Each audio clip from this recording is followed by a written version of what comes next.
ठीक है। अब देखो ध्यान से देखना, 2023 का पेपर है, ऐसा कुछ ही नहीं, क्योंकि अपन ऑलरेडी पुराने जो नया पैटर्न उसी से 2011 से करते आ रहे, तो अपने लिए अभी कोई नया नहीं होगा। इतने लगभग 1200 क्वेश्चन की प्रैक्टिस कर चुके हैं अपन, ठीक है।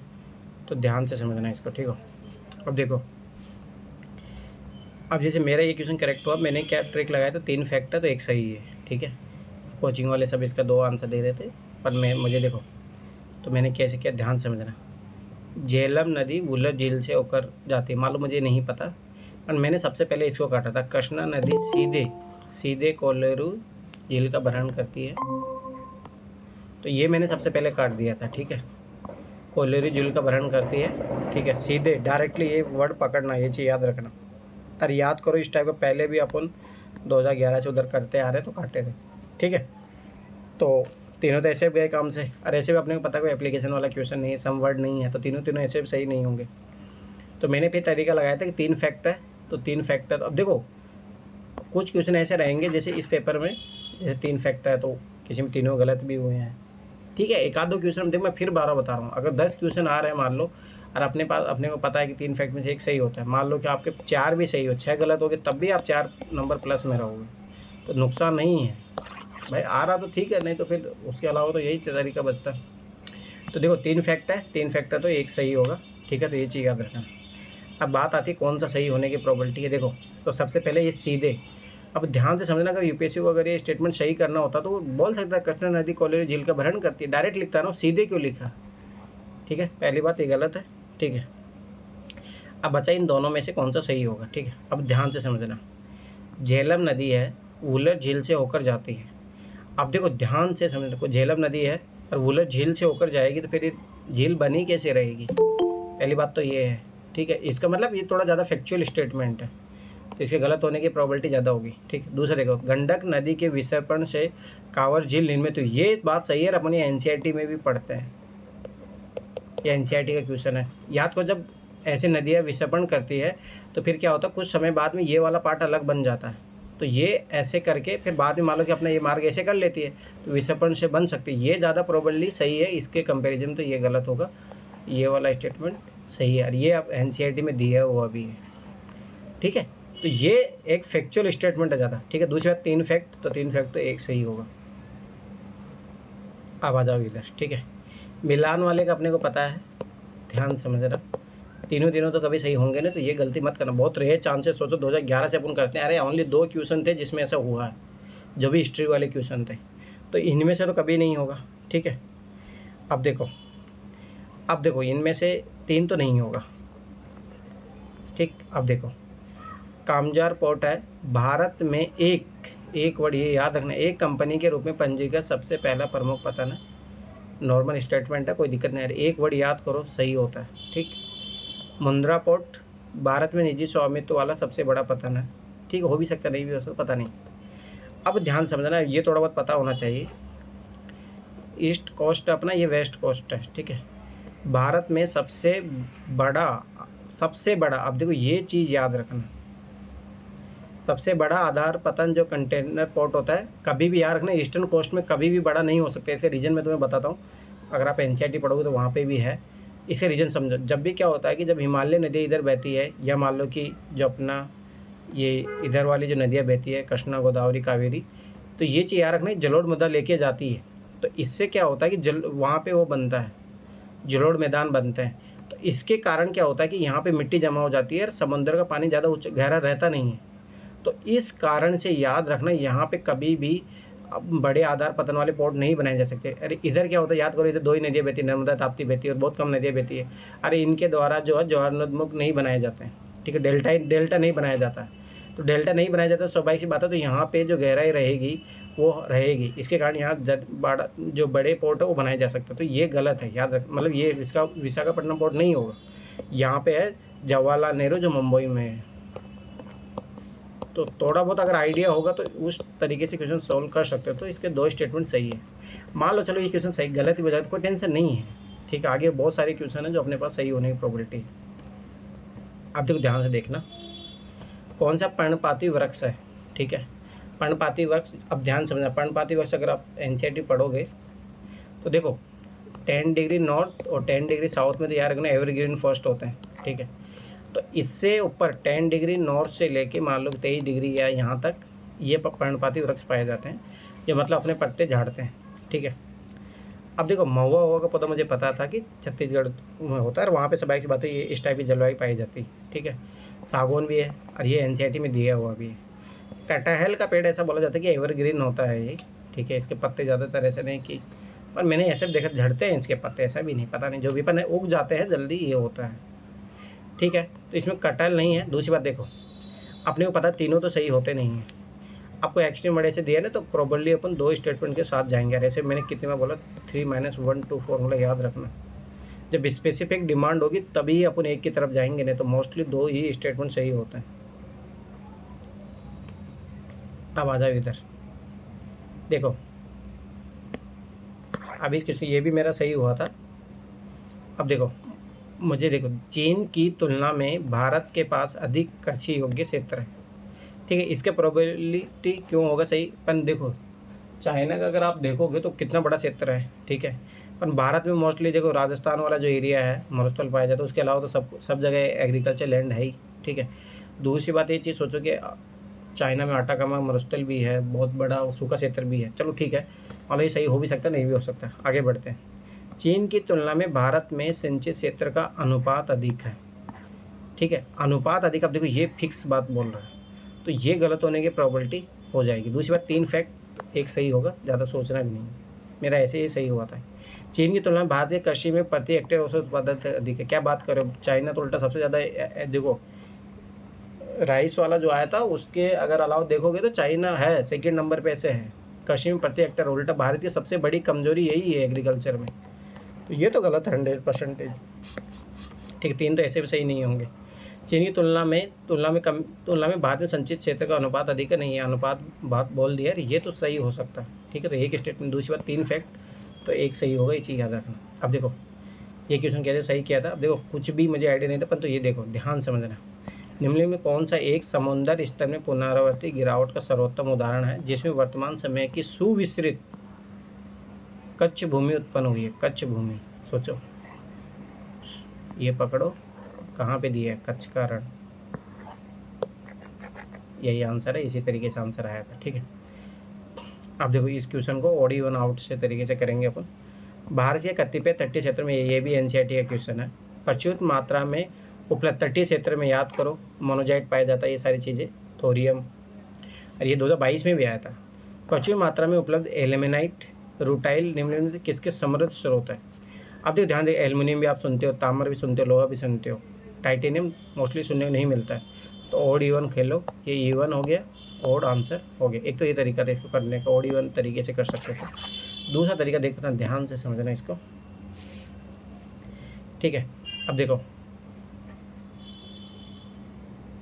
एल्मेनाइट है, ये रूटाइल है, ठीक है।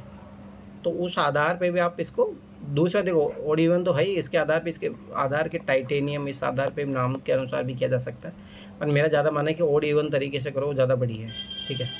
अब देखो मैंने बोला था 2019 में देखा था, 20 में, 21 में, 22 में देखा था कि 2 क्वेश्चनों का आंसर आगे पीछे छिपा रहता है। अब देखो संसार का लगभग 3/4 कोबाल्ट जो विद्युत मोटर वाहनों की बैटरी के निर्माण के लिए आवश्यक धातु किस देश द्वारा उत्पादित किया जाता है। अब मैंने बोला था जहाँ एक्स्ट्रा लिखा रहता है प्रोबेबिलिटी आंसर बनने की प्रोबेबिलिटी रहती है। एक तो ये तरीका था इस क्वेश्चन करने का। दूसरा देखो आगे देखो, इसमें ये क्वेश्चन मैंने बोला था कांगो बेसिन है, तो यहाँ पे देखो कांगो, तो मैंने बोला था 2 क्वेश्चनों का आंसर आगे पीछे छुपा रहता है, ठीक है। तो ये चीज़ याद रखना, ठीक है। दूसरी बात एक देखो, ये अर्जेंटीना जो है साउथ अमेरिका का है, ठीक है, और ये कजाकिस्तान जो है एशिया का है, ठीक है। तो ये तो ऐसे आउट हो जाएंगे, ठीक है। ये दोनों है जो साउथ अफ्रीका महाद्वीप के, तो इन दोनों में से होगा। तो ये वाली ट्रिक मैंने बोला था, एक्स्ट्रा जहाँ लिखा रहता है चांसेज रहता है इसका, ठीक है। दूसरी बात ये वाला जो क्वेश्चन था उसके आधार पे कांगो बेसिन का भाग है, तो कांगो बेसिन का वो भाग है ही, तो ये वाला भी एक तरीका था, ठीक है। अब देखो निम्नलिखित में से कौन एक कांगो बेसिन का भाग है, ठीक है। तो ये चीज़ याद रखना, कैमरून है, ठीक है। मान लो एक क्वेश्चन में अपना सही हो गया, कोई बात नहीं, ये गलत हुआ तो कोई टेंशन नहीं है, ठीक है। तो ये चीज़ याद रखना। अब देखो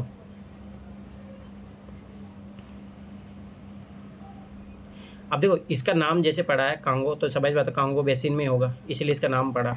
ठीक, इधर देखो, अब इसका जो नाम है, इसका देखो कैमरून पे है, ये देखो ये नाइजर है, ये दक्षिण सूडान है, युगांडा, ये तो अलग हो गए। ठीक है, तो कैमरून। ठीक है, अगर मान लो ये गलत भी हो जाए तो कोई इशू नहीं है। ठीक, अब फिर बता रहा हूँ नया क्वेश्चन बने तो ए मार क्या होगा नहीं पता है तो कोई दिक्कत नहीं है। ठीक है, तो ये चीज़ भी याद रखना। चलो आ जाओ इधर आओ। अब देखो ये क्वेश्चन PYQ में आया हुआ, 2013 में आया हुआ, तो ये क्वेश्चन गलत मत करना। अब देखो ध्यान समझना, मैंने बोला था UPSC देखो गेम चेंज खेलता है। शेषाचलम पहाड़िया पश्चिमी घाट, तो मैंने कितना बोला, पश्चिमी घाट की जगह पूर्वी घाट हो जाता है। अरे बात सही है, शेषाचलम पहाड़िया कहाँ पे है, आंध्र प्रदेश में है। ठीक है, तो ये चीज़ याद रखना, तो पश्चिमी घाट की जगह पूर्वी घाट, तो ये गलत है। ठीक, अब आगे देखो बिलिंगन पहाड़िया। ठीक है, तो याद रखना ये साउथ इंडिया की पहाड़ी है, और सतपुड़ा तो इधर इधर पाया जाता है, ये जो नर्मदा नदी और ताप्ती नदी बहती है वहाँ पे। तो ये चीज़ याद रखनी, साउथ इंडिया का पार्ट है, कर्नाटक के साइड है ये, तो ये भी गलत है। तो स्पेसिफिक फैक्ट है तो सारे गलत होंगे। अमरकंटक, अमरकंटक अपने को पता है MP में है। ठीक है, अब देखो विंध्य जो है ये तो MP में है, पर सह्याद्री याद रखना ये पश्चिमी घाट का पार्ट है जो महाराष्ट्र में पाई जाती है, तो गलत। ये विंध्य और सतपुड़ा के बीच में, देखो यहाँ इन्होंने इंटरचेंज किया, तो सारे के सारे गलत। तो ये पहले भी PYQ में पूछा और मैंने बोला था पश्चिम घाट पूर्वी घाट इज़ वेरी इंपॉर्टेंट, हमेशा क्वेश्चन पूछता ही है, इससे ये चीज़ याद रखना। अब आ जाओ इधर देखो, अब देखो भारतीय कनेक्टिविटी परियोजना के संदर्भ में, अब देखो ये क्वेश्चन मैं फिर बता रहा हूँ, आप नॉलेज के आधार पे भी नहीं कर पाओगे, तो इतना टेंशन मत लो इसके बारे में कि गलत हो रहा है। अब देखो तीन फैक्ट है, मोस्टली अपन एक प्रोबेबिलिटी होता है, एक मार के आते हैं, पर कोई नहीं, इसमें तीनों गलत है, कोई दिक्कत नहीं, एक आध गलत भी होंगे। ठीक है, अब देखो स्वर्णिम चतुर्भुज परियोजना के अधीन पूर्व पश्चिम, अब देखो इसमें बनाओ थोड़ा हेल्प मिलेगा, नॉर्थ साउथ ईस्ट वेस्ट। ठीक है, ये बोला पूर्व पश्चिम, ठीक है, इसको जोड़ा जा रहा है ईस्ट वेस्ट को, गलियारा है, कॉरिडोर है, डिब्रूगढ़ अपने को पता असम में है। ठीक है, सूरत हो गया गुजरात को जोड़ता है, पर याद रखना ये गलत है, ये जोड़ता है सिलचर को। ठीक है, दूसरी बात देखो ध्यान समझना, एंड लगा रहा है तो ज़बरदस्ती जोड़ रहा है, यहाँ पे पक्का इंटरचेंज करने की प्रोबेबिलिटी है, सिलचर को पोरबंदर से जोड़ा जा रहा है, तो ये तो गलत हो गया। तो ये चीज़ आपने को पता फैक्ट होता है वो गलत होता है। अब आगे देखो त्रिपक्षीय राजमार्ग मणिपुर में मोरहे को, ठीक है, म्यांमार से होते हुए थाईलैंड में चियांग माई से जोड़ता है, अरे नहीं ये भी गलत है। अब देखो ध्यान समझना, मणिपुर, अब देखो मिजोरम हो सकता है, यहाँ पे बहुत सारी प्रोबेबिलिटी है। ठीक है, तो ये भी गलत, ये भी फैक्ट है। बांग्लादेश चीन भारत म्यांमार आर्थिक गलियारा, बांग्लादेश है चीन है, चीन को कब लेता है आर्थिक गलियारे में, उत्तर प्रदेश और वाराणसी को चीन में कुनून में जोड़ता है, नो ये भी गलत है, तीनों स्टेटमेंट है यार। पहली बात यहाँ वाराणसी नहीं है, कलकत्ता है, तभी तो है ना, कलकत्ता बांग्लादेश होते हुए ऐसे जाएगा ना, म्यांमार ऐसे तो चाइना जाएगा। ऐसे सोचो ना, ये उत्तर प्रदेश बोला, उत्तर प्रदेश से कहाँ कैसे लेके जाओगे, फिर तो नेपाल से लेके जाओ आप, तो वाराणसी है फैक्ट है गलत। अब देखो ये गलत कर सकते हो आप आराम से, कोई दिक्कत नहीं है। ठीक है, तो तीनों गलत है, कोई बात नहीं, अगर मान लो 3 फैक्ट अपन उस अकॉर्डिंग भी लगा के आते तब भी कोई दिक्कत नहीं है, पर आगे देख रहे हो अपने क्वेश्चन सॉल्व होंगे। मान लो कि ये गलती भी हो जाती है कोई इशू नहीं है, अब आगे देखो सही होंगे अपने क्वेश्चन, ध्यान से देखना। अभी देखो नया पैटर्न है, बहुत ईजी है, उल्टा ही नया पैटर्न वो ज़्यादा फायदेमंद है, ध्यान समझना। देखो अब देखो ये वाला पढ़ो, सेकंड डाटा हुआ, अपने पता डाटा गलत होता है। विद्युत उत्पादन के लिए कम से कम 60% तक समृद्ध यूरेनियम का होना आवश्यक, मैंने क्या बोला 50% से अधिक जो डाटा होगा ऐसे गलत होगा। दूसरी बात, यूरेनियम को अगर 60% कर दोगे ना तो परमाणु बम बन जाएगा, बिजली उत्पादन के लिए इतना चाहिए नहीं, गलत। ठीक है, तो ये गलत, तो डायरेक्ट आंसर सेकंड कहाँ गलत दिया है, ये चीज़ याद रखना। मेरा एक क्वेश्चन गलत हुआ था इसी कारण से, थोड़ा ध्यान से पढ़ना, कभी वो ना इन दोनों को ऊपर नीचे कर देता है वो, तो अपने को सेकंड गलत है तो ऑटोमेटिक पहला पढ़ने की जरूरत नहीं है, पहला सही है। ठीक है, अब पहला पढ़ लेते हैं। भारत अपने पास यूरेनियम निक्षेप होने के बावजूद अपने अधिकांश विद्युत उत्पादन के लिए कोयले पर निर्भर करता है, ये बात सही है, आज भी अपन जो है कोयले से एनर्जी बना रहे हैं। ठीक है, एकदम सही बात है, क्योंकि अभी भारतीय इतने पास इतनी बड़ी लेवल की टेक्नोलॉजी नहीं है। अब देखो ये मेरा सही हुआ, अब देखो मैं बताता हूँ जो मेरे, मान लो देखो मेरे 52 क्वेश्चन सही हुए थे। ठीक है, अब देखो जैसे मान लो ये गलत भी है तो कोई नहीं, अब ये तो सही हो रहा है ना। अब देखो ये अगला वाला भी सही हुआ था, अब ध्यान से देखना। देखो मैंने बोला था कि जैसे नेचुरली पाया जाता तो वो गलत होता है, तो ये बोल रहा है शिशुदानी स्तनी प्राकृतिक रूप से भारत में नहीं होते, तो ये सही होगा, नॉट नेचुरल तो सही होगा, नेचुरली पाया जाता है वो गलत होता है। ठीक ठीक है, पहली बात। दूसरी बात देखो, शिशुदानी स्तनी अपने को जानते हैं कौन है, कंगारू है। केवल परभक्षी रहित पर्वतीय घास स्थलों में पनप सकते हैं। केवल बहुत एक्सट्रीम वर्ड हो गया। सोचो कहीं पे भी पा गया तो नॉर्मली गलत हो जाएगा ना। केवल बहुत एक्सट्रीम दे दिया और किसी जीव के बारे में घूमता फिरता भी चला गया तो गलत। अब बस दूसरा गलत कहाँ पे, सोचना ही नहीं है। अब देखो ये भी सही हुआ था मेरे। अब आगे बढ़ो, ठीक है। अब ध्यान से समझना इस क्वेश्चन को। देखो, संक्रामक इन्वेसिव जाति जीव जाति स्पीसीज विशेषज्ञ समूह है जो वैश्विक संक्रामक जीव जाति डेटाबेस विकसित करता है। डेटाबेस, बस यही पकड़ना था। निम्न किस एक संगठन से संबंधित है। अब देखो अपने को पता है IUCN is very important for UPSC. बार बार देखो ये कभी नहीं आंसर बना, यूनाइटेड नेशन इन्वायरमेंट प्रोग्राम, ये कभी आंसर नहीं बने हैं। बहुत को एक आध मतलब 10% प्रोबेबिलिटी है। दूसरी बात देखो, अब दूसरी बात, अंतर्राष्ट्रीय प्रकृति संरक्षण संघ है। देखो ये जीव जाति की बात कर रहा है, संक्रामक उनका बचाने की। दूसरी बात डेटाबेस, अपने बता रेड डाटा बुक्स कौन जारी करता है, IUCN। बस मैंने इसी आधार पे किया था इसका आंसर। एक तो ये तरीका था। दूसरा इसको देखो और इवन तरीके से भी कर सकते हो। अंतर्राष्ट्रीय प्रकृति संरक्षण संघ है, संयुक्त राष्ट्र पर्यावरण कार्यक्रम। देखो ये पर्यावरण ये भी उसी टाइप से है, तो ऑड इवन आउट से भी ये आएगा, तो ये भी सही होता। अब देखो ध्यान से देखना ये, अब ध्यान से समझना है ना। उपयुक्त में से कितने आमतौर पर रात्रिचर है। पहले बोला जनरली रात्रिचर है या सूर्यास्त के बाद अधिक सक्रिय होते हैं। अब जैसे चमगादड़ हो गया, अब ये स्पेसिफिक कैरेक्टरिस्टिक दे रहा है इसका, तो स्पेसिफिक कैरेक्टरिस्टिक होगा तो या नहीं, अपन प्रोबेबिलिटी 1 के समथिंग जाएंगे। तो याद रखना इसका माल एक है ओनली। स्पेसिफिक कैरेक्टरिस्टिक दे दिया तो ये चीज़ याद रखना, कोई भी होगा वो एक होगा, ठीक है। अब मकाक देखो, लाइन टेड मकाक हो गया, शायद बंदर वंदर होता है ये। सांबर डियर तो सांबर हिरण तो रात के सूर्य के बाद अधिक सक्रिय होता है, नो ये तो नहीं होगा, ठीक है। सिंह पूछ मकाक में नहीं, मालाबार सिवेट हो सकता है मेरे अनुसार, तो इसका आंसर ये होगा और ये दोनों गलत होंगे, ठीक है। दूसरी बात अपने पता है स्पेसिफिक क्वालिटी पूछा तो अपन ये पहले से जानते हैं स्पेसिफिक में आंसर एक आता है। अब देखो ये वाला क्वेश्चन देखो ध्यान से देखना, निम्नलिखित में से कौन सा जीव अपने सगे संबंधियों को अपने खाद्य के स्रोत की दिशा और दूरी इंगित करने के लिए डोलर नृत्य वेंगल डांस करता है। कभी भी अगर देखा होगा मधुमक्खियों को ना, मधुमक्खी अपने झुंड में ही जाती है और वो आगे पीछे से नाचते हुए जाते हैं और सब एक साथ जाते हैं, तो मैंने उसी आधार पे किया था, ठीक है। तितलियाँ तो ऐसे सिंगल सिंगल रहती है, भर छोड़ो, ये नाम ही नहीं सुना, ड्रैगन फ्लाई नो, मधुमक्खी इसका आंसर है, तो ये चीज़ याद रखना। तो ये मेरा सही हुआ था, ठीक है। अब आ जाओ, अब देखो ये तो सोचना ही नहीं है, कुछ कुछ कुछ कुछ कुछ छत्रकों में औषधि गुण होते हैं, आपको क्या पता, बहुत सारे हजारों पाई जाती है। कुछ छत्रकों में मन प्रभावी गुण होते हैं कुछ छत्र में कीटनाशक गुण होते हैं, कुछ छत्र में जीव समृद्धि। सोचना भी मत इसमें गलत करने का कोई भी, ठीक है। तो ये चीज़ याद रखना। अब आ जाओ इधर भारतीय गलेरियों के बारे में, ठीक है, ध्यान से समझना, ठीक है। वे भूमि में बिल बनाकर अपने नीड का निर्माण करते हैं, ठीक है। अब देखो ध्यान समझना, ये घोंसला हो गया नीड, ठीक है। इतना मुझे पता है, ध्यान से समझना कि वो देखो मोस्टली आप अगर गिलेरी को देखोगे तो पेड़ वेड़ पे चक्कर काटती रहती है, पेड़ जमीन ऐसे चक्कर काटती रहती है, ठीक है। दूसरी बात, ठीक है, तो पहली बात तो नीड का निर्माण है, ये स्पेसिफिक सेंटेंस हो गया। अब देखो चलो ये आगे बढ़ते हैं, ये थोड़ा एकदम स्पेसिफिक हो गया कि वो ज़मीन में बनाएगी बिल बनाकर, तो बिल तो बनाकर तो चूहा हुआ करते हैं, कब देखा गिलेरी बिल बनाकर कर रही है, गलत, ये स्टेटमेंट गलत है। वे अपने भोज्य पदार्थों जैसे कि डर फल नट और बीजों को भूमि के अंदर जमा करती है, ये एकदम सही बात है। जैसे कि अब मैंने कितनी बार बोला कि जैसे जिस स्टेट में एक्सप्लेन करता हूँ सही होता है। दूसरी बात मैंने बोला ना ऊपर नीचे आती रहती है, तो इसीलिए आती है, इसे घोंसला होता है पेड़ पे और ये ज़मीन पे आके अपना फल वल छुपा जाती है, फिर खाने के लिए आती है, फिर ऐसे ऊपर नीचे जाती रहती है। हकीकत है, ये रियलिटी, ठीक है। दूसरी बात मैंने बोला ना, ये स्पेसिफिक नीड बिल बनाकर खुद कब से बिल, चूहे जरूर रहते हैं बिल बना के, और याद करो सांप भी वो बिल बना के जो चूहे रहते हैं उसी में आके रह जाते हैं, मार के उसको।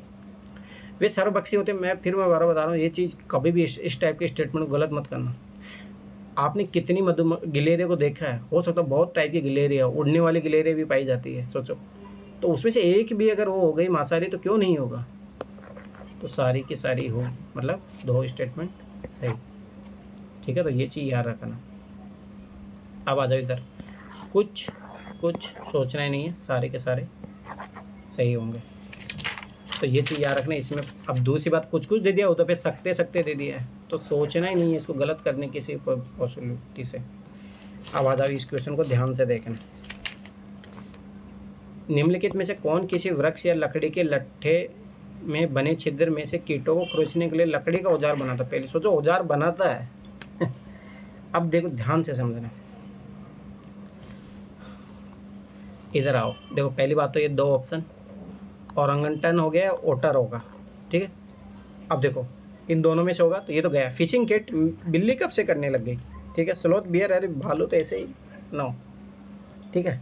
अब देखो ध्यान से करना, उद बिलाव, बिलाव मतलब बिल्ली, जैसे गाँव में बिलाव भी बोलते हैं, ठीक है। तो औरंगटन होगा, यही आंसर है। दूसरे ओड इवन टाइप से पकड़ सकते हो आप, औरंगटन होगा जो औजार बना। दूसरी बात देखो औजार बना रहा है औरंगटन ही होगा, इसीलिए नाम तो इसको ऐसा कुछ पड़ा होगा, ठीक है। तो ये चीज़ याद रखना। देखो बहुत सारे ऐसे ही लोग कर के मेंस लिखते हैं, मैं फिर बार बता रहा हूँ ये क्वेश्चन आप कहीं नहीं पढ़ोगे, ठीक है। अब देखो ध्यान से देखना, ये भी यूपीएससी में आया हुआ क्वेश्चन है। उपयुक्त में से कितनों को बनाने में हाइड्रोफ्लोरोकार्बन का प्रयुक्त होता है? हाइड्रोक्लोरोफ्लोरोकार्बन, ठीक है। तो ध्यान से देखना ये चीज़ को। देखो लुब्रिकेंट याद रखना, ये ऑयल से बनते हैं, ये नहीं होगा। एरोसोल होगा। फॉर्म एजेंट याद रखना, जैसे जो फ्रिज होता है उसमें इसका यूज होता है, फ्रिज से तो निकलती है HCF, ये गैस सब सारी, अग्निमंदक, ये सारी इन तीनों में से निकलने के चांसेस रहेगा, ठीक है। ये लुब्रिकेंट जो होता है वो ऑयल होता है, ये नहीं होगा इसमें। अब जैसे मैंने देखो इस टाइप के क्वेश्चनों में आपको ये कभी तो एक तो कभी भी नहीं चूज़ करना, अरे पता है चारों के चारों कभी होते नहीं, एप्लीकेशन वाला होगा तब हो गया, ठीक है। तो ये चीज़ याद रखना। तो दो प्रोबेबिलिटी है और दो में से आप ये सोचो कौन सा काटोगे आप, ओड इवन तरीके से भी आप चूज़ कर सकते हो। लुब्रिकेंट ये अलग चीज़ है, ठीक है। अब आ जाओ इधर, देखो ध्यान से समझना इस क्वेश्चन को। देखो अब ध्यान समझ, मैंने बोला था इस टाइप का कभी गलत नहीं देता हुआ एक वित्तीय परिसंपत्तियों का प्रतिभूतिकरण और पुनर्गठन तथा प्रतिभूति हित का परिवर्तन अधिनियम। देखो यहाँ तो कोई प्रोबेबिलिटी नहीं गलत करने की, कि अधीन इन्वेस्ट्स को ऋणी के रूप में मान्यता प्राप्त, एकदम जनरल स्टेटमेंट है, ये तो सही होगा। अब आ जाओ इसके बारे में। आधारिक संरचना निवेश न्यासों इन्वेस्ट्स में जमा डिपॉजिट हुई ब्याज की आय, ध्यान समझना, ब्याज की आय इसमें जमा होती है जो उनको निवेशकों में वितरित की जाती है, चलो ठीक है। और कर से छूट प्राप्त है, मुझे बता फिर सरकार क्या करेगी, किंतु लाभांश कर योग्य, कर से, ये तो बोला कर से छूट प्राप्त है, गलत। तो ये चीज़ याद रखना। दूसरी बात देखो कितना लंबा स्टेटमेंट बना रहा है, बट से जोड़ रहा है, इधर देखो इंग्लिश में बट एंड से जोड़ रहा है ज़बरदस्ती, ठीक है। तो ये बोला कि एग्जेम्प्ट है, गलत। सरकार किससे पैसा कमाएगी? तो यही चीज़, छोटी चीज़ पकड़नी होती है, ध्यान से समझा करो। तो पहला गलत, दूसरा सही, तो आंसर डी अपना, ठीक। किंतु देखो ये याद रखना, ये बट जोड़ रहा है तो वही हो गया दिस एंड दिस नोट वाला, ये बोला कि इसको नहीं है, इसको है टैक्सेबल, ठीक है। अब आ जाओ ध्यान से समझना इस क्वेश्चन को, बहुत ईजी क्वेश्चन है, ये गलत मत करना। देखो कोविड महामारी, विश्व महामारी के बाद हाल के विगत काल में पूरे विश्व में अनेक केंद्रीय बैंकों ने ब्याज दरें बढ़ा दी थी। ये ऐसे नहीं बोला, स्पेसिफिक नंबर नहीं बोला, अनेक, तो प्रोबेबली सही हो जाएगा। सही बात है, महंगाई से लड़ने के लिए तो ब्याज दरें बढ़ाई जाती है, जानते हैं, बैंक यही काम करता है। आमतौर पर केंद्रीय बैंक मानता है कि उनके पास बढ़ती उपभोक्ता कीमतों का मौद्रिक नीति के उपकारों से प्रतिकार करने की सामर्थ्य, एकदम सही बात है, मॉनेटरी पॉलिसी तो होती है। अब ध्यान से समझना, ये दोनों स्टेटमेंट सही है, तो ये दो ऑप्शन तो गए। अब इन दोनों में से कौन सा आएगा? जब भी इस टाइप के आए ना, ध्यान समझना, तो यहाँ पे आप लगा के पढ़ोगे, क्योंकि अगर वो एक्सप्लेन सही कर रहा है, ये दोनों स्टेटमेंट जुड़ रहा है क्योंकि लगाने के बाद, तो ये आंसर आएगा, इसका आंसर यही। ये देखो ध्यान से, ब्याज दरें क्यों बढ़ाते हैं? सवाल सी बात, महंगाई आ जाती है, तो ये केंद्र आमतौर पर है, देखो ये जनरली वर्ड है आमतौर पर, तो ये तो 100% सही होगा। आमतौर पर केंद्रीय बैंक मानते हैं कि उनके पास बढ़ती हुई उपभोक्ता कीमतों मौद्रिक नीति उपकारों से प्रतिकार करने का सामर्थ्य, एकदम सही बात है। और ये ब्याज दरें बढ़ाई जाती है जब कीमत बढ़ती है, तो दोनों एक्सप्लेन सही कर रहा है, तो ये आंसर आएगा। तो याद रखना, क्योंकि वर्ड जोड़ना उससे करना, गलत नहीं होगा, ठीक है। अब आ जाओ इधर, ध्यान से समझना, संभावना है, संभावना ऑटोमेटिक सही हो गया आंसर। दूसरा देखो एक, ये तो 100% सही है, एक 100% सही, तो ये तो गया काम से। आगे ऐसी संभावना है कि कार्बन बाजार, ये पहले भी क्वेश्चन आया हुआ है, जलवायु परिवर्तन से निपटने के एक सबसे व्यापक साधन हो जाए, ये बोल भी नहीं हो गया, हो जाए, 100% सही हो गए तो कोई चांसेज नहीं है। आगे देखो, कार्बन बाजार संसाधनों को प्राइवेट सेक्टर से राज्यों को हस्तांतरित कर देते हैं, कोई बड़ी बात नहीं, कर सकते हैं, ठीक है। अब देखो, परंतु ये, अब देखो बट लगा के पढ़ो, क्या इसके लग रहा है ये तो अलग चीज़ बात कर रहा है, ये अलग बात कर रहा है, तो दोनों में कोई संबंध है? नो, तो ये नहीं होगा, बी आंसर होगा। जब देखो सिमिलर बात करे तब आंसर आएगा ये देखो ये अलग बात कर रहा है, प्राइवेट सेक्टर को उससे राज्यों को हस्तांतरित कर दिया जाए, नॉर्मल है, ठीक है, सही तो होगा ये, परंतु ये एक दूसरे की व्याख्या नहीं करे, तो बी आंसर आएगा। अब देखो ध्यान से समझना इस क्वेश्चन को, मैंने ऐसे बोला था, ध्यान रखिए, इस टाइप के वर्ड होते हैं तो मोस्टली एक, देखो और याद करो, ये इन्वर्टेड कॉमा में मैंने बोला था आंसर, ठीक है। दूसरी बात देखो, मैंने अब देखो इस बार मैं जब पेपर कर रहा हूँ 2-3 नई ट्रिक मिला, आप ध्यान देखना, मैंने बोला था जब इस टाइप के क्वेश्चन आए तो ये जो बड़ी बड़ी लाइनें लिखी रहती है वो गलत होती है, और छोटी जो सबसे छोटी लाइन होगी वही आंसर होगा। एक तो ये चीज़ याद रखना, ये देखना, ऑब्जर्व करना, दोबारा से पेपरों में जाके आपको मिलेगा ये चीज़, ठीक है। पहली बात, अब देखो भारतीय रिजर्व बैंक है, आरबीआई कि निम्नलिखित में से किस एक गतिविधियों को बंदेकरण, स्टेरिलाइजेशन के एक भाग के रूप में जाना जाता है? ओपन मार्केट ऑपरेशन याद करो, कौन करता है? आरबीआई तो करता है, तो एक तो ये तरीका हो गया नॉलेज बेस पे करने का तरीका, ठीक है। दूसरा अपन करते हैं काटने वाले, निपटारा और भुगतान, एंड लगा रहा, भुगतान प्रणाली, निगरानी एक नेगेटिव वर्ग है, गलत, ठीक है। संचालन कर सकता है आरबीआई, ठीक है, ध्यान समझना। केंद्र सरकार और राज्य सरकारों के ऋण का रोकड़ प्रबंधन, ठीक है, अरे ऋण का रोकड़ प्रबंधन क्या? ऋण प्रबंधन जरूर करने लगा है, रोकड़ प्रबंधन क्या होता है? गैर बैंक वित्तीय संस्थानों में कार्य विनियमन, अरे ये बताओ, ये भी नेगेटिव है, विनियमन कब से करने लगा? अरे स्टेरिलाइजेशन, बांधने की प्रक्रिया, ओपन मार्केट ऑपरेशन के द्वारा आरबीआई यही तो काम करता है, याद करो, गवर्नमेंट सिक्योरिटी का सेल एंड परचेज करता है और इसी के द्वारा महंगाई को बांधने का काम करता है, तो ये 100% सही है, तो ये चीज़ याद रखना। ऐसे भी पहले आया हुआ क्वेश्चन है। अब आ जाओ, देखो जो अपन नया ट्रिक सीखे, देखो मैंने बोला था पूंजी बाजार, तो दूसरा कौन सा बाजार है? देखो ये दिया अपने को कैपिटल मार्केट, तो दूसरा है मनी मार्केट, तो मैंने बोला था 2 पक्का उसके होंगे, 2 इसके होंगे, और यही आंसर है। ये ट्रिक अपन पहले से सीखते आ रहे हैं, ठीक है। अब देखो ध्यान, मैं थोड़ा बता देता हूँ, कैपिटल मार्केट में याद रखना, इसमें 1 साल से ज़्यादा के होते हैं, और मनी मार्केट में 1 साल से कम वाले होते हैं। अब देखो सिद्रावधि द्रव्य बाजार, call money market call money market में कितने बोला, ये क्वेश्चन पहले भी आया हुआ। बैंक जो है एक दिन के लिए अपनी जो, मान लो उनके पास शॉर्टेज पड़ जाता है केस का, तो उसके लिए दूसरे बैंक से लोन लेते हैं, तो ये एक दिन के लिए है, तो ये तो गलत हो गया, ये मनी मार्केट का पार्ट है, मनी मार्केट, ठीक। कोष पत्र बाजार, ट्रेजरी बिल याद रखना, 1 साल से कम दिया जाता है, गवर्नमेंट जो सेंट्रल गवर्नमेंट होती है जब आरबीआई से लेती है तो 90 दिन का भी होता है, ऐसे करके, तो 1 साल से कम होता है, ये भी मनी मार्केट का हिस्सा है। बॉन्ड बाजार याद रखना, ये लॉन्ग टर्म है, तो ये कैपिटल मार्केट और स्टॉक बाजार, ये दोनों के दोनों कैपिटल बाजार के पार्ट है, तो ये चीज़ याद रखना। और दूसरी बात अपना ट्रिक पता भी है, चारों कभी सही होंगे नहीं, दूसरी बात चारों फैक्ट, और दूसरी बात जब इस टाइप की पॉसिबिलिटी बन जाए कि दूसरा भी है ऐसा, तो वो 2 पक्का वैसे ही डालता है, तो ये चीज़ याद रखना। अब देखो ये क्वेश्चन मैं कैसे सही किया था, ध्यान से समझना। देखो अब देखो, जैसे जिसका थोड़ा मैथ ऑप्शनल, मतलब मैथ रहा होगा 12th क्लास तक, वो आराम से क्वेश्चन समझ जाएगा, पर ऐसा कोई ज़रूरत नहीं है।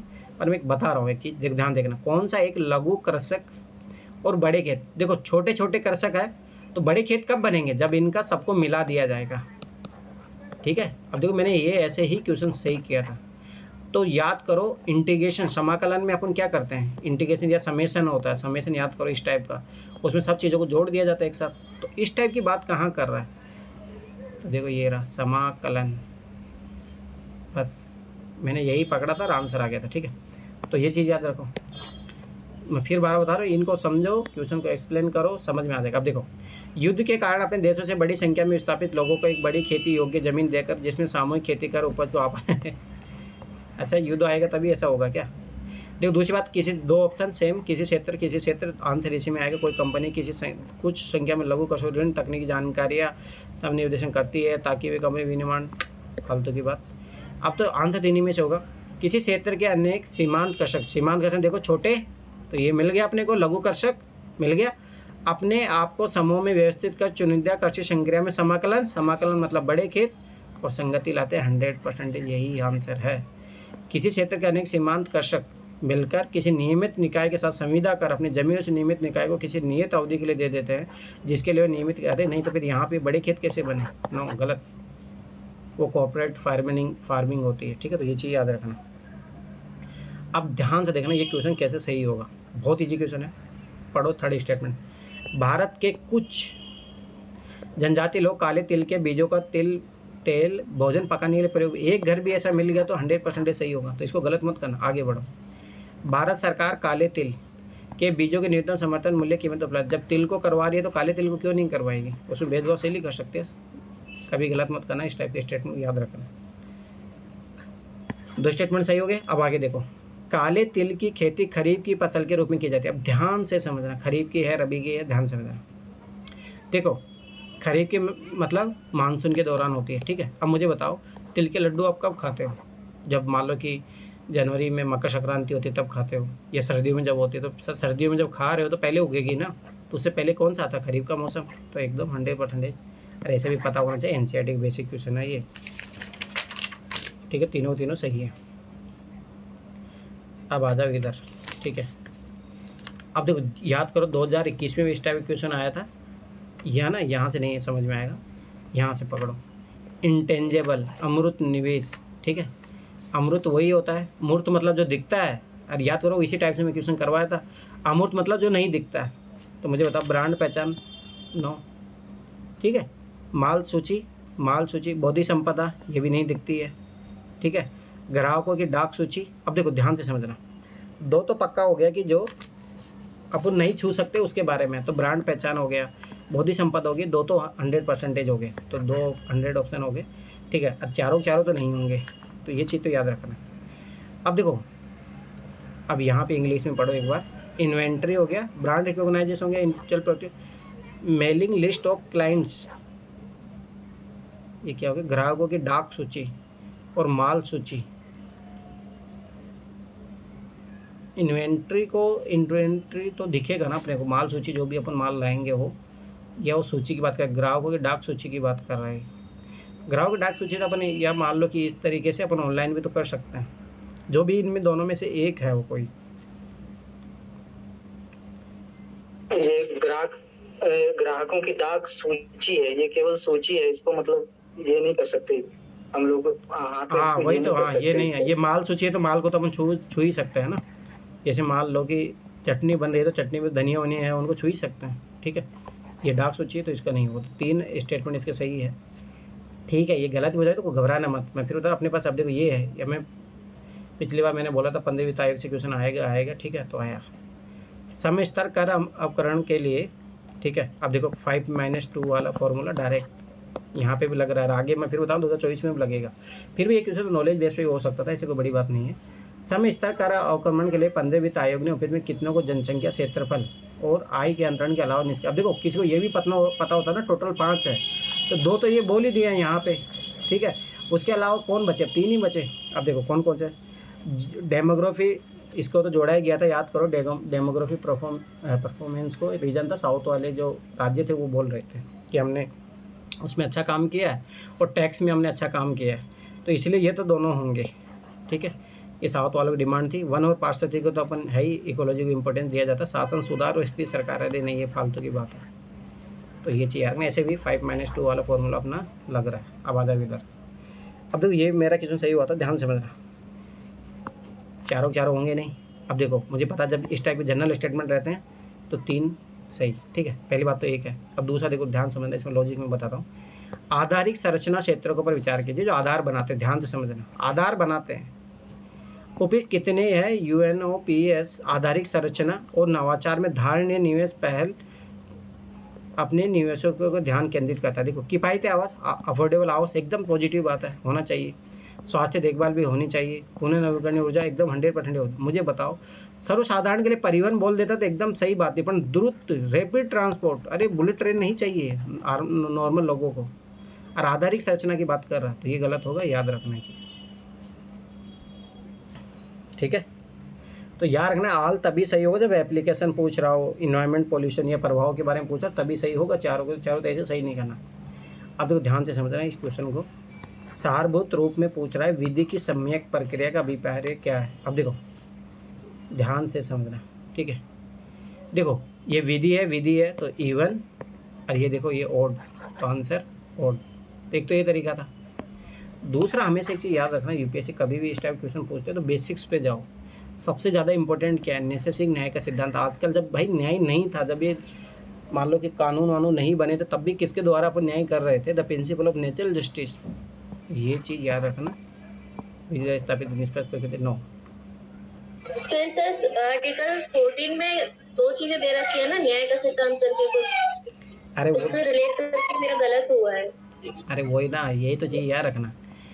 विधि की सम्यक प्रक्रिया पूछा सारभूत रूप से, जो आज से नहीं, in sense what is due procedure of the law, principle of natural justice ही है। और दूसरी बात ये चीज़ सोचो ना, जबकि न्याय मतलब ये तो सब बाद में आया था, विधि द्वारा स्थापित पद्धति है तो बाद मान लो कोई आप कोई कानून बनाओगे उसके बाद में लागू होगा। ये बोले विधि की सम्यक प्रक्रिया जो ऑलवेज रहती हो, ऐसा नहीं है कि उसके लिए कुछ अलग से आप कानून बनाओ तभी होगा। दूसरी बात एक ओड इवन पकड़ो ना, विधि विधि विधि, ओड इवन आउट भी तो पकड़ सकते हो, इवन हो गया ये ओड हो गया। आर्टिकल 14 से लेना देना नहीं है इसका। नहीं ये अलग चीज़ है। अरे सुप्रीम कोर्ट खुद ही यही अपनाता है, हर चीज़ के कानून से लिए बना। आप ही को खुद सोचो ना, बहुत सारी चीज़ें ऐसी होती है कि अननेचुरल आती है।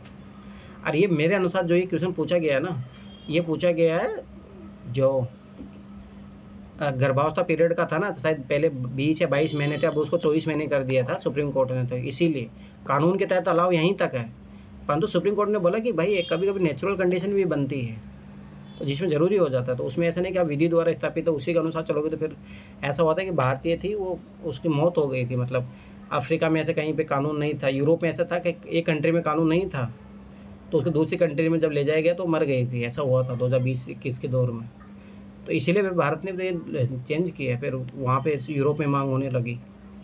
तो इसीलिए ये बोला जाए कि भाई नेचुरल प्रोसेस को फॉलो किया जाए, ऐसा नहीं कि कोई विधि बनी है तभी उसके अनुसार ही चलना चाहिए, वो 100% वही सही है, ये गलत बात है। और यहाँ नैसर्गिक का मतलब यहाँ ये हो रहा है कि परिस्थितियों को देखकर न्याय देना। हाँ वही जैसे कि उसी केस का बात है, इसीलिए मैं बोल रहा हूँ। जैसे मुझ पर कोई हथियार से हमला करने आ रहा है, तो उस परिस्थिति में मैं अपने बचाव के लिए मैं भी उस पर हमला तो कर सकता हूँ। ये नैसर्गिक का मतलब ये होता है। हाँ मतलब ऐसा नहीं कि हर चीज़ के लिए कानून नहीं बना होता है, ये चीज़ याद रखना, ठीक है। अब देखो ये क्वेश्चन 2022 में आया था। सम्यक क्या है? विधि की सम्यक ड्यू प्रोसीजर ऑफ लॉ, पता नहीं अब इसका तो इतना तो पॉलिटिकल ज्ञाता भी नहीं है। ठीक है, देख लेना एक बार नेट पर सर्च करके, छोड़ो इधर आओ। और नैसर्गिक का मतलब बुद्धिमत्ता पूर्ण व्यवस्था भी दिया हुआ है सर। अच्छा चलो ठीक है, आगे देखो। अब देखिए 2022 में आया था, याद करो मैंने बोला था जेलों का कौन संभालेगा, राज्य सरकारें संभालती, उसी आधार पे करना था, ध्यान समझना। भारत में दैनिक जेल प्रशासन के लिए जेलों का अनुसरण राज्य सरकारें अपने नियमों विनियमों में करती है, एकदम सही बात है। तो ये 2022 के नॉलेज से भी हो जाएगा, सही है। ऐसे भी देखो जेल वेल सब किसके तहत आता है, राज्य सूची के विषय, ठीक है, पहली बात। अब देखो ध्यान से समझना, भारत में जेल का नियंत्रण जेल अधिनियम 1894 द्वारा किया जाता है, जिसे जेल के विषय स्पष्ट रूप से प्रांतीय सरकारों के नियंत्रण में रहा। अरे प्रांतीय सरकारों को रहा था तभी तो इधर इनको मिला राज्य को, तो ये दोनों एक ही बात कर रहे हैं, 100% दोनों ही व्याख्या करेंगे, याद रखना ये चीज़, ठीक है। अब आ जाओ इधर देखो, ये क्वेश्चन मैं बोला हूँ हर साल रिपीट, चौथी पाँचवीं 2011 से लेके 2023 तक 5-6 बार आ चुका है ये क्वेश्चन। संविधान के मुख्य प्रयोजन क्या सर्वोत्तम रूप से किसे प्रतिबंध करता है, ठीक है, ध्यान से समझना। देखो यह आवश्यक विधियों के निर्माण के उद्देश्य का निर्धारण करता, फालतू की बात, राजनीतिक पदों सरकार के सदन का सुपरमैन हो, यह सरकार की शक्तियों को परिभाषित और सीमाबद्ध करता है, लिमिटेड गवर्नमेंट, याद रखो आंसर। अरे यही आंसर है इसका, ये क्वेश्चन गलत मत करना, फिर से आ सकता है ये क्वेश्चन, मैं फिर बोल रहा हूँ। ये हटा दिया यूपीएससी ने। आ जाओ इधर अब अगला क्वेश्चन, ठीक है। निम्नलिखित संगठनों पर विचार कीजिए, कितने संवैधानिक निकाय, अब ध्यान से समझना। अब देखो एक बार इंग्लिश में पढ़ लिया करो, कंफ्यूज हो तो। How many above the constitutional bodies, जो कॉन्स्टिट्यूशन में जिनका मेंशन किया गया। अब देखो राष्ट्रीय पिछड़ा वर्ग आयोग, हाँ इसको दिया, बनाया गया है, संवैधानिक दर्जा दे दिया गया। मानव अधिकार नो, एक्ट के तहत बना है, ठीक है। राष्ट्रीय विधि आयोग नो, ये भी नहीं है ना, तो ये एक्ट के तहत बना है, ऐसे ही है। उपभोक्ता निवारण, ये भी किसी एक्ट के तहत बना है, तो बस कितना है, एक। और याद करो इस टाइप के कॉन्स्टिट्यूशन नॉन कॉन्स्टिट्यूशनल पहले भी क्वेश्चन पूछा हुआ है, ठीक है। ये सब PYQ का 2013 का क्वेश्चन है। अभी देखो ये भी रिपीटेड क्वेश्चन 2018 का। अब ध्यान से समझना ये क्वेश्चन कैसे गलत होगा, ध्यान से देखना। देखो, यदि भारत के राष्ट्रपति के निर्वाचन भारत के उच्चतम न्यायालय द्वारा शून्य घोषित कर दिया जाता है, मान लो कर दिया, ये आता तो सही हो सकता, कोई दिक्कत नहीं है, मान लो सही हो गया, ठीक है। अब आगे देखते हैं। तो ऐसे विनिश्चय की तिथि से पूर्व राष्ट्रपति के पद के कर्तव्य के निष्पादन में राष्ट्रपति के द्वारा किए गए सभी कृत्य अभी भी, क्या बात कर रहे हो, सोचो सभी कृत्य, सभी एक्सट्रीम वर्ड ऐसे भी याद रखना, कभी भी ऐसा नहीं होता है।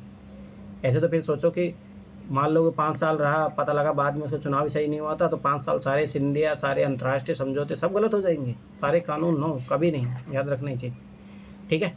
तो ये तो गलत हो गया। अब आगे देखो, ऐसे भी एक्सट्रीम वर्ड था, काट सकते थे। अब आगे बढ़ो। भारतीय राष्ट्रपति पद के लिए निर्वाचन इस आधार पर मुलतवी किया जा सकता है, मान लिया कि कुछ विधानसभाएं विघटित हो गई और उनके निर्वाचन अभी होने चाहिए। मुझे बताओ, जम्मू कश्मीर, यही सोचना था बस।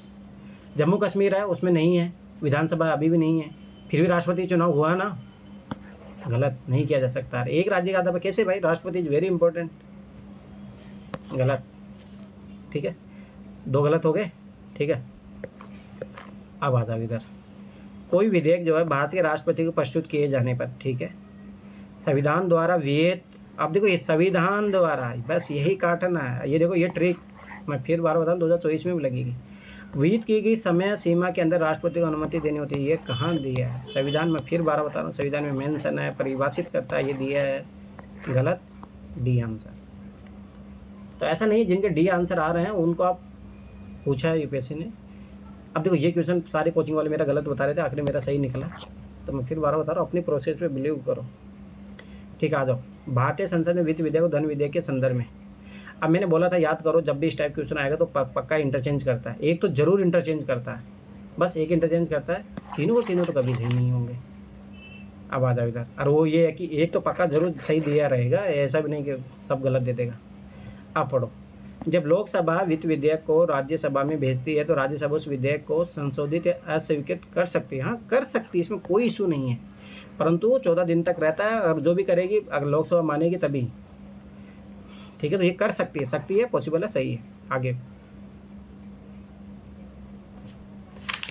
ठीक है। अब आगे देखना, ध्यान समझना। जब लोकसभा धन विधेयक को राज्यसभा में भेजती है तो राज्यसभा उस विधेयक को संशोधित या अस्वीकृत नहीं कर सकती, वह केवल अनुशंसा कर सकती है। क्या बात कर रहे हो, गलत। अब ध्यान समझना, देखो अमेंडमेंट कर सकते हैं, मैं इसका प्रोसीजर बताता हूँ, अब ध्यान से समझना इसको ना।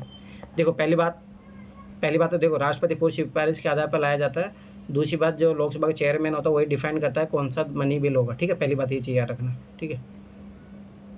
हाँ, अरे एक मिनट, मैं दोनों को एक ही समझ रहा था, चलो रुक जाओ, दोबारा पढ़ेंगे। चलो तो पहले प्रोसीजर समझो ना। तो मनी बिल के बारे में बता रहा हूँ। मनी बिल में क्या होता है, ध्यान समझना। मनी बिल है तो मनी बिल को जिस माना लोकसभा में पारित हो गया, अभी राज्यसभा के पास जाएगा, तो राज्यसभा इसे 14 दिन तक ही रख सकती है, पहली बात, ठीक है। दूसरी बात, अगर ये अमेंडमेंट को संशोधन मान लो कि करती है तो ऐसा नहीं है, फिर वो लोकसभा के पास जाएगा, लोकसभा हो सकता है उसको माने नहीं माने। अगर मान लो वो मानती है तो वो खुद फिर अमेंडमेंट करेगी, फिर दोबारा फिर राज्यसभा के पास जाएगा, फिर वो वापस ऐसे जाता है। तो याद रखना, अमेंडमेंट कर सकती है। तो फाइनेंस बिल हो, ठीक है, या फिर जो मनी बिल हो, उन दोनों में संशोधन हो सकता है, ऐसा कोई बड़ी बात नहीं। अब देखो, अब दोबारा पढ़ो।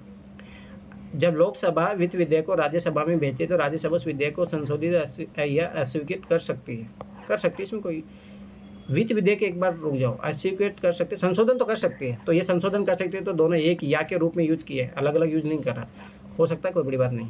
जब लोकसभा धन विधेयक को राज्यसभा में भेजती है तो राज्यसभा उस विधेयक को संशोधित अस्वीकृत नहीं कर सकती, वह केवल अनुशंसा ही कर सकती है, ये गलत है, ऐसा कुछ नहीं, संशोधन कर सकती है, मैं फिर बार बता रहा हूँ, ठीक है। अब आगे देखते हैं। लोकसभा और राज्यसभा के बीच असहमति होने पर धन विधेयक के लिए कोई संयुक्त बैठक नहीं होती, एकदम सही बात है, किंतु वित्त विधेयक के लिए संयुक्त बैठक आवश्यक होती है। अब यहाँ पे थोड़ा ना, देखो ऐसे मतलब नॉर्मल बिल के लिए हो सकती है, ऐसा कोई दिक्कत नहीं है। अब देखो इसीलिए कोचिंग वाले इसका गलत दे रहे थे, पर UPSC ने इसको सही माना है, ठीक है। तो ये चीज़ याद रखना। ये तो मुझे पता कि ऐसा नहीं है, क्या अनुशंसा ही कर सकती है, ऐसा नहीं है, संशोधन भी कर सकती है। ये तो गलत है कि संशोधन ही नहीं कर सकती, ठीक है। तो ये चीज़ याद रखना। देखो विधेयक के लिए संयुक्त बैठक, देखो नॉर्मल बिल के लिए अपने को पता है, मनी बिल के लिए नहीं होता है, पर फाइनेंस बिल के लिए हो सकती है संयुक्त बैठक, ऐसा कोई जरूरी नहीं है, कोई क्लियरिफाई करेगा इसको? किसी को नॉलेज है फाइनेंस बिल का? नेसेसरी वर्ड थोड़ा इसमें डाउट में है, पर यूपीएससी ने इसका 2 स्टेटमेंट सही माना है, इसीलिए कोचिंग वाले सब इसका एक आंसर दे रहे थे।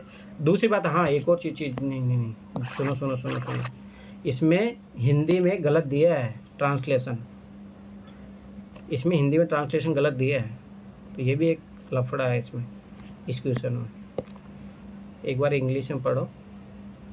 When the Lok Sabha transmits the finance bill to the Rajya Sabha, it can amend or reject the bill.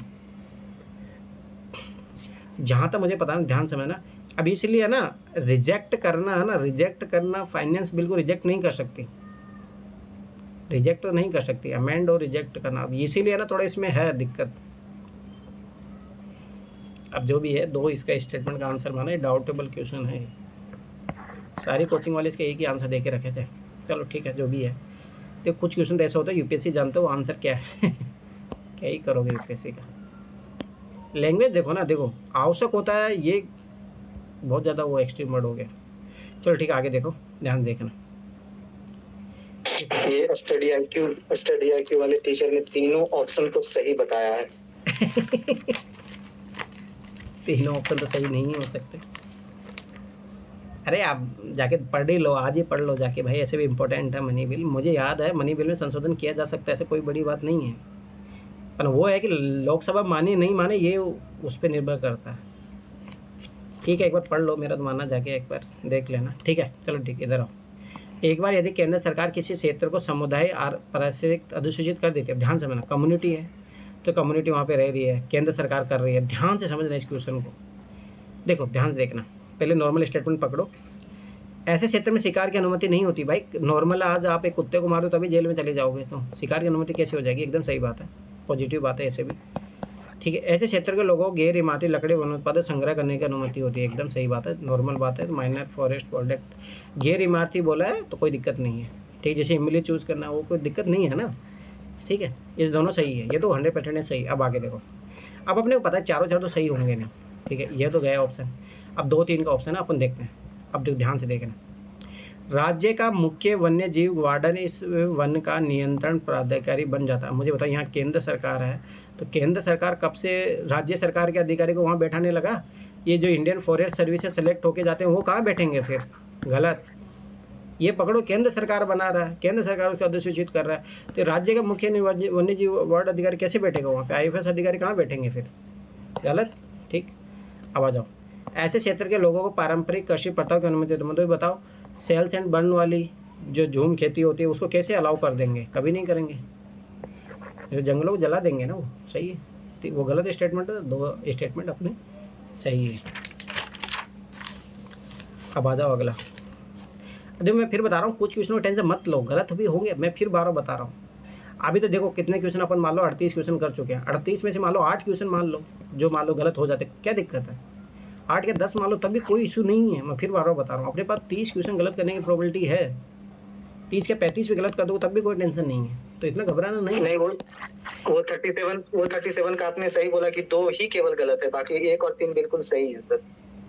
हाँ वही ना, वो 2 ही गलत है, वही तो मैं बोल रहा था, ये गलत है, ये पक्का गलत है, 100% है। ठीक है, अब आ जाओ इधर, देखो ध्यान से समझना। भारत में पहली बात स्पेसिफिक बोल दिया तो तीनों तो नहीं होंगे। अब जो ये ट्रिक अपन 2011 से लगाते आ रहे हैं, ऐसे नहीं है। अनुसूचित क्षेत्र के बारे में मैंने पहले बोला था, ये क्वेश्चन कितनी बार पूछा जा चुका है। ठीक है, कितनी बार अनुसूचित क्षेत्र के बारे में पूछ रहा है, ध्यान समझना। निम्नलिखित घटनाओं पर विचार कीजिए। अब देखो 3 स्टेटमेंट है, तीनों तो सही होंगे नहीं। अब जो गलत होगा ध्यान से समझना, किसी राज्य के भीतर किसी क्षेत्र को अनुसूचित क्षेत्र के रूप में अधिसूचना राष्ट्रपति एक आदेश के माध्यम से होती है। एकदम सही बात है, राष्ट्रपति है और भारत लेवल पे है तो राष्ट्रपति करेगा, स्वाभाविक सी बात है, इंडिया के लेवल पे एकदम 100% सही है। अनुसूचित क्षेत्र के रूप में बनने वाले सबसे बड़ी प्रशासनिक इकाई जिला होती है और सबसे छोटी इकाई ब्लॉक में गाँव का समूह होता है। एकदम सही बात है, ये भी कोई बड़ी बात नहीं है, नॉर्मल है। ठीक है, अब आ जाओ इधर, थर्ड वाला स्टेटमेंट पढ़ो। संबंधित राज्यों के मुख्यमंत्री से अपेक्षित है कि वे राज्य के अनुसूचित क्षेत्रों के प्रशासन विषय में केंद्रीय गृह मंत्रालय को कब से रिपोर्ट भेजने लगे? भाई राज्यपाल भेजेगा और वो राष्ट्रपति को भेजेगा, मंत्रालय को कब से? अरे मिनिस्ट्री ऐसे भी गलत होती है, गलत। 2 स्टेटमेंट अपने सही हो गए, तो ये चीज़ याद रखना। अब देखो ये क्वेश्चन गलत मत करना, ये भी देखो मेरा सही हुआ था, ये ट्रिक याद रखो बार बार। देखो भारत का संविधान अनुच्छेद 335 प्रशासन की दक्षता को परिभाषित करता है। याद करो, ट्रिक परिभाषित करता, सोचना नहीं है। तो दूसरा गलत, ऑटोमेटिक। अब ये सही हो गया। भारत के उच्चतम न्यायालय ने कतिपय, मैंने बोला था एक्सप्लेन करता, उसमें सही होता है। यह विचरण किया गया कि भारत के संविधान के अनुच्छेद 16(4) के अधीन बनाई गई आरक्षण नीतियाँ प्रशासन की दक्षता बनाए रखने के लिए अनुच्छेद 335 द्वारा सीमित होगी। एकदम सही बात है ये। नागार्जुनवाद में बोला गया था, ये चीज़ याद रखना, ठीक है। तो ये सही है। दूसरी बात है संविधान परिभाषित करता है, गलत। अब आ जाओ इधर। अब देखो इसमें मैंने, ये जो मेरा गलत होता, पर मैं इसका रीजन में बताता हूँ, ध्यान से समझना ये गलत क्यों हुआ मेरा, है ना। मैंने इसका ये पार्ट नहीं पढ़ा, ठीक है। मैंने ओनली ये पढ़ा कटक, तो मुझे पता कटक उड़ीसा में है तो कलिंग है, तो मैंने कलिंग मार दिया था, तो ये गलत है। इसको पूरा क्वेश्चन पढ़ना चाहिए, मैं फिर बार बता रहा हूँ, ध्यान समझना। अब देखो मैं एक चीज़ लॉजिक बताता हूँ, ऐसा नहीं है। ये तुम्हें पता धान्य कटक है, वहीं पे पुआर जो पोर्ट है वो यहीं पे है, आगे क्वेश्चन भी है पुआर पोर्ट का, ठीक है। देखो ध्यान से करना, मैंने गलती क्या की, मैंने धान्य कटक ही पढ़ा। अब ये भी गलती मत करना, मैं फिर दोबारा बता रहा हूँ। अगर मैं ये आगे वाली लाइन पढ़ ले तो सही हो जाता। अब देखो, जहाँ महासंघिकों के अधीन एक प्रमुख बौद्ध केंद्र के रूप में समृद्ध हुआ, बस यही पकड़ना था। अब देखो ये साउथ के सारे हैं, लगभग साउथ के मगध, देखो मगध में तो कभी बहुत ज़्यादा फैला नहीं, ऐसा नहीं, प्रमुख हो बना हो, बौद्ध केंद्र के रूप में समृद्ध हुआ महासंघिकों के अधीन, ठीक है। अब देखो ध्यान समझना, बौद्ध धर्म अमरावती जो है वहाँ पे बहुत फेमस हुआ था, और एक प्रमुख केंद्र भी था, ठीक है। अमरावती कहाँ पे है, आंध्र प्रदेश में। अगर ये पढ़ लेता इंस्टीट्यूशन आराम से हो जाता, ठीक है। एक तो ये लॉजिक था। दूसरा देखो, गांधार सोचो कहाँ पे है जो अफगानिस्तान वाला एरिया, कलिंग, उड़ीसा, मगध, ऐसे भी ओड इवन तरीके से भी कर सकते हो आप आराम से। ये सब सारे नॉर्थ वाले हैं, ये साउथ वाला है, तो ओड इवन तरीके से भी हो जाता है ये, ठीक है। दूसरी बात मैंने कितने बोला, नया क्वेश्चन बना ये आंसर। अब आ जाओ, ये क्वेश्चन मेरा सही हुआ था, ध्यान समझना। प्राचीन भारत के संदर्भ में स्तूप की संकल्पना मूलतः है बौद्ध संकल्पना, ये गलत है, बस मूलतः ए से एक भी बना होगा पहले स्तूप तो गलत। अब देखो 3 है, 3 स्टेटमेंट, तीनों सही होंगे नहीं। अब देखो, बौद्ध परंपरा में स्तूप एक संकल्प अर्पित या स्मारक संरचना होती थी, एकदम सही बात है। एक वर्ड जनरल स्टेटमेंट सही। स्तूप आमतौर पर जनरल वर्ड अवशेषों का निष्ठभार होता है, याद करो स्तूपिका होती थी, उसमें ही ये सब सारे रखे जाते हैं। दूसरी बात दोनों जनरल स्टेटमेंट है, सही होंगे। अब आ जाएगी इधर, प्राचीन दक्षिण भारत के संदर्भ में कौरकोई, पुमपुहार और मुरुचिक किस रूप में, मैंने बोला था सबसे ज़्यादा इंपॉर्टेंट क्या है, पट्टन। अरे पहले भी क्वेश्चन पूछा है, 2-3 बार क्वेश्चन पूछा हुआ है। इंपॉर्टेंट थीम क्या है, यूपीएससी याद करो 2019 में पूछा, 15 में पूछा, 17 में पूछा, पोर्ट के ही बारे में पूछा था। ये जेन्द्र चित्कार ये कभी नहीं पूछता। पोर्ट इज़ वेरी इंपॉर्टेंट, ये याद रखना है। इंपॉर्टेंट थीम हमेशा यूपीएससी की याद रखो। अब आ जाओ इधर, ये 2022 में क्वेश्चन आया था। अब देखो संगम कविता, मैंने याद करो संगम कविताओं, स्टैटिक पार्ट का आंसर डी। ये भी एक तरीके से 2022 वाला क्वेश्चन में जाके देखो। दूसरी बात स्टैटिक पार्ट है तो आंसर डी तक जाएगा, ठीक है। पहली बात संगम कविताओं के बारे में ध्यान समझना। अरे यही क्वेश्चन याद करो वीर अब देखो याद करो 2022 वाला क्वेश्चन, उसमें क्या था, उसमें जो थर्ड ऑप्शन था उसी का यहाँ पे क्वेश्चन बना है। संगम कविताओं में यथा वर्णित वट किरुत्थल की प्रथा को स्पष्ट करता है, ठीक है। ध्यान से समझना, ठीक है। अब देखो यहाँ पे करना लिखा है, यहाँ पे करना लिखा, और इसके अलावा तो ये दोनों तो गए, ठीक है। राज्य में विद्वानों को धर्म और दर्शन से विषय विचार विमर्श करने तो एकत्र होना, कशिश निगरानी करना, चिड़ी पर, ये फालतू की बात है। इंपॉर्टेंट काम क्या है, राज्य द्वारा महिला अंगरक्षकों को नियुक्त करना, ठीक है। युद्ध में पराजित राजा का आमरण अनशन कर अनावश्यक मृत्युवरण करना। तो सोचो कि स्वाभाविक सी बात है, किसके बारे में ज़्यादा उल्लेख किया जाएगा, ज़्यादा इंपॉर्टेंट कौन है, ठीक है। तो ये चीज़ याद रखना। स्वाभाविक बात है, पराजित राजा हो गया तो क्या करेगा, आमरण अनशन कर अपने आप को मारेगा, स्वाभाविक सी बात है, करते थे ऐसा। अरे यहाँ से किसको वर्ड को पकड़ोगे ना, वट किरुत्थल, ये बात भी इसी टाइप की कर रहा है। चलो छोड़ो। अरे प्रथा है, ये कोई सिस्टम होगा, याद रखना, ये नहीं होगा। प्रथा जो जिसको, ये रूढ़िवादी प्रथा होगी। ये देखो रूढ़िवादी प्रथा है, ये चीज़ समझो, ये भी लॉजिक लगा सकते हो। प्रथा होगी तो स्वाभाविक सी बात है। अब देखो उपहित में से कितने साम्राज्य, 2022 वाला कौन सा क्वेश्चन बता रहे सर आप?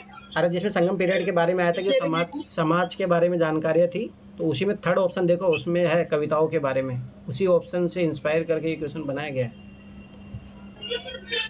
समर सौर्य वाला, हाँ समर सौर्य, उसका उसी में लिखा हुआ है उसके बारे में कि वहाँ पे जब राजा मर जाते हैं तब ये करते हैं। देखो ये पीवाईक्यू से तो बनते हैं, परंतु वो ये डिटेल कौन इतनी मेहनत करेगा इतने लोग मेहनत में, मैं स्टार्टिंग से बोलते आ रहा हूँ, R&D कर लो, ठीक है। अब आगे देखो, और फिर कितने साम्राज्य ने अपने राज आदि 8वीं शताब्दी ईस्वी में स्थापित किए। अब ध्यान से समझना, 8वीं शताब्दी ईस्वी में एकदम स्पेसिफिक बोल दिया, इसी में होना चाहिए तो ये तो एकदम फिक्स हो गया, तो सारे के सारे गलत। तो ये चीज़ याद रखना, ईस्वी में एकदम फिक्स बोल दिया, तो ये मतलब जैसे मान लो 700 से लेके 799 तक, ये स्पेसिफिक बोल दिया, इसी पीरियड टाइम पीरियड में होने चाहिए। ठीक है, तो ये गलत है, याद रखना, सारे के सारे गलत है। और एक बार जाके फिर पढ़ लेना, फिर 12 बता रहा हूँ, ये टाइम पीरियड पढ़ लेना, 2020 में भी आया था ये क्वेश्चन। अब देखो 4 मिलान वाले 2 आंसर, कितने सालों से अपन यही करते आ रहे हैं, तो ये चीज़ याद रखना। ठीक है, अब देखो ध्यान से, सर ये एनालिसिस तो बहुत कम आया है। हाँ ये एनालिसिस जो किया था ना हम लोगों ने, तो हाँ, बहुत कम आया। वो बहुत इंपॉर्टेंट है भाई, वो ऐसे नहीं करवाया हूँ मैं, इज़ वेरी वेरी इंपॉर्टेंट। ठीक है, अब देखो ध्यान से देखना, देवी चंद्रगुप्त याद रखना, ये है विशाख दत्त का। बिल्लन का तो याद रखना राज तरंगी है। ठीक है, तो ये पहला गलत है। देखो हमीर महाकाव्य नयनचंद सूरी का है, ये सही है। मिलिंद पनो याद रखना नागार्जुन का नहीं है, नागसेन का है, जो बौद्ध अनुयायी बना था आगे जाके, नागसेन।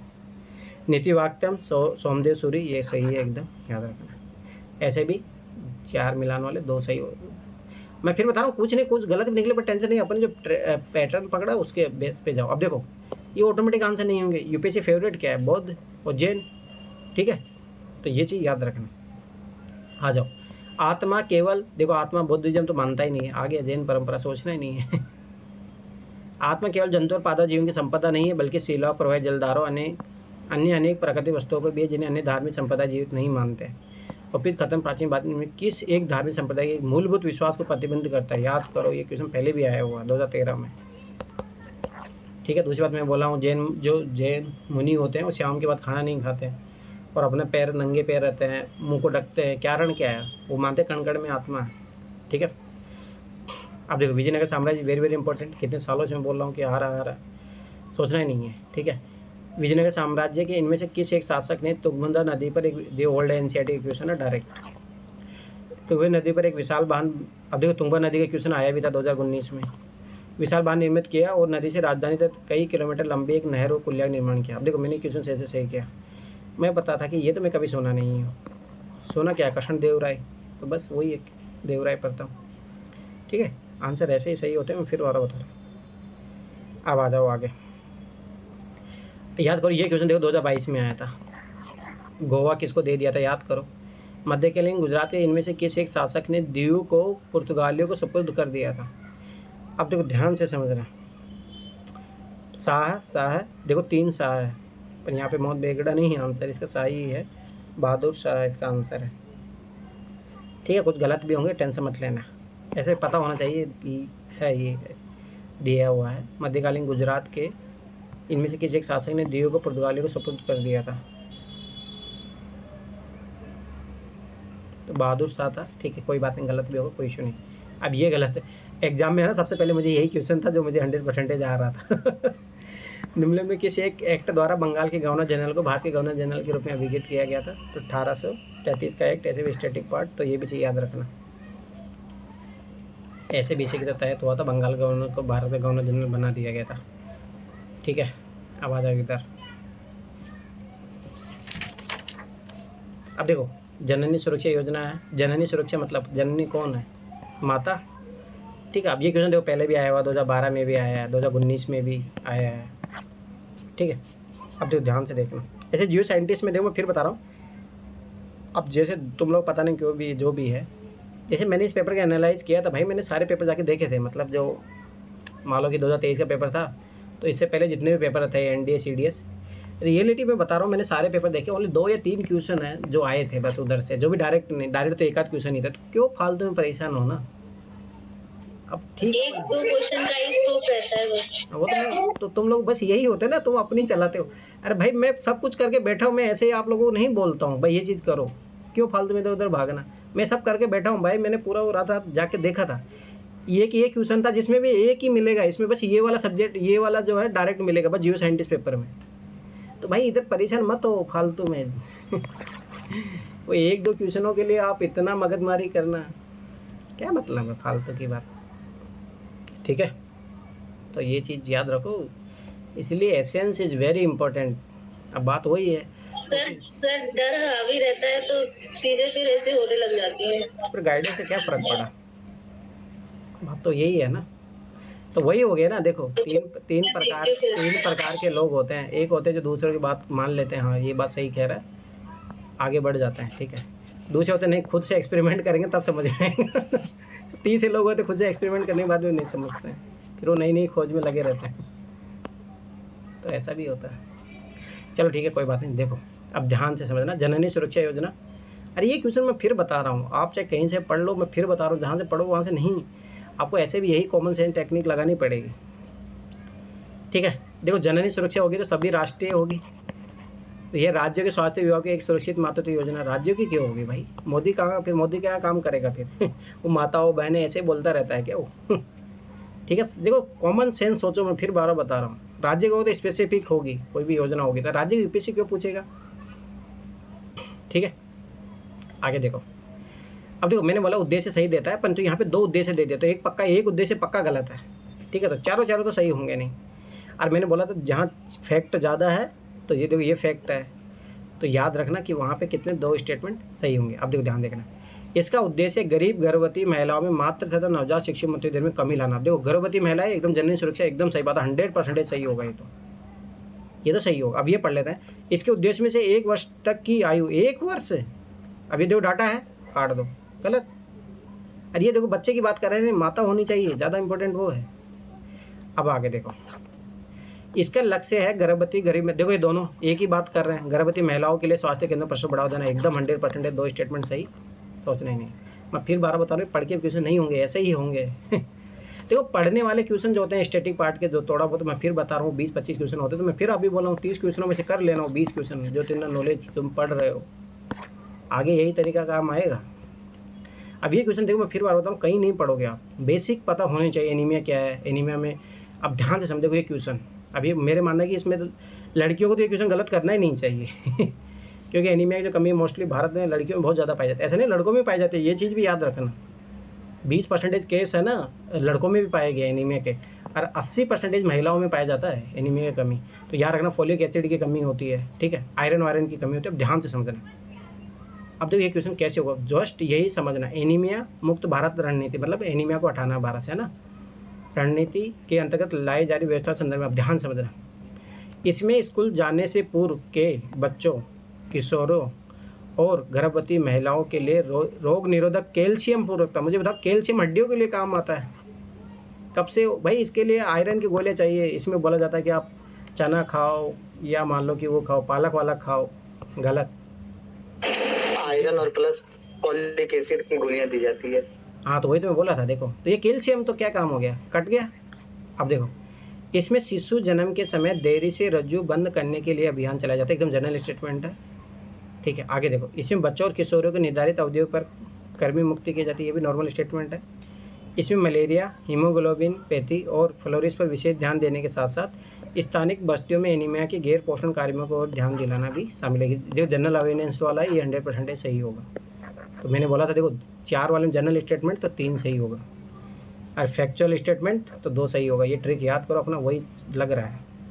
अब इधर आ जाओ, देखो कार्बन तंतु एक बार प्रयुक्त होने पर पुनःचक्रित नहीं किए जा सकते। भाई रिसाइकलिंग इकोनॉमी को अपन बढ़ावा दे रहे हैं, तो ये काट दो। अब देखो ध्यान से समझना, ये गलत, दूसरा जनरल दिया होगा तो सही होगा। ऑटोमोबाइल और एयरक्राफ्ट में प्रयुक्त होने वाले अवयवों के विनिर्माण में कार्बन तंतुओं का इस्तेमाल होता है। 0.001% भी यूज हुआ तो 100% सही होगा। अब आ जाओ इधर, देखो त्वरण मापी एक्सेलोमीटर के प्रकार की आवश्यकता है, एप्लीकेशन पूछ रहा है, सोचना भी नहीं, तीनों सही होगा। बस देख लो कि कोई एक्सट्रीम वर्ड नहीं दिया हो, ठीक है। कार क्रैश टक्कर का जिसमें एयरबैग लगभग तुरंत फैल जाता है, एकदम सही बात है। त्वरण मापी तुरंत, लैपटॉप अचानक धातु पर गिर पड़ने जैसे हाइड्रा, तुरंत ये पकड़ो। स्मार्टफोन जुकाम जिसमें पोर्ट्रेट और लैंड इसमें बीच प्रदेशन घूम कर जाता है, पता लगाना, एकदम सही बात है।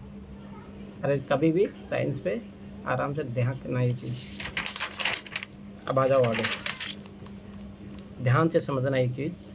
देखो पुनः संचरित 54 नंबर है, ऑल ऑप्शन सही है सर। हाँ, क्या दिक्कत है? साइंस के एप्लीकेशन का क्वेश्चन है, कोई एक्सट्रीम वर्ड दिया नहीं है, नॉर्मल स्टेटमेंट है, सब एक जैसी बात कर रहे हैं, तो उसमें क्या सोच रहा हूँ।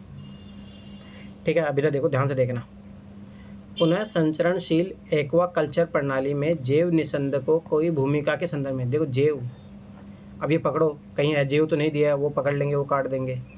पुनः संचरणशील एक्वा कल्चर प्रणाली है, एक्वा कल्चर याद करो जलवल के लिए होती है, ठीक है। अब ये सारी चीज़ें अपने पता लगी, निम्न कथन विचार कीजिए। जैव निस्यंदक बिना खाए हुए मत्स्य चारे को हटाकर अपशिष्ट उपचार प्रदान करते हैं, एकदम सही बात है, ये नॉर्मल बात बोल रहा है, ठीक है। अरे ऐसे बायो फिल्टर है तो क्या काम करेंगे, यही तो काम करेंगे, ठीक है। जैव निस्यंदक जो होता है मत्स्य अपशिष्ट में विद्यमान अमोनिया को नाइट्रेट में बदल देते हैं, ये तो काम करते हैं। याद करो वो रेलवे वाला क्वेश्चन जो आया था, याद हो क्वेश्चन, देखो वही क्वेश्चन है ये, ठीक है। अब आगे देखो, जैव निस्यंदक जल में मत्स्य के लिए पोषक तत्व के रूप में फास्फोरस को बढ़ाते हैं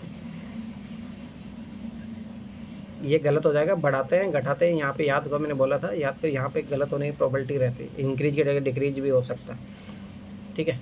दूसरी बात, 3 स्टेटमेंट कभी सही होंगे नहीं, 2 स्टेटमेंट है, जनरल स्टेटमेंट रहेंगे तो 2 स्टेटमेंट सही रहते हैं। अब आ जाओ इधर, देखो एक चीज़ पकड़नी थी बस इसमें, और ध्यान से देखना। देखो एंड लगा है तो पक्का गलत जाएगा, अरे गलत है भी।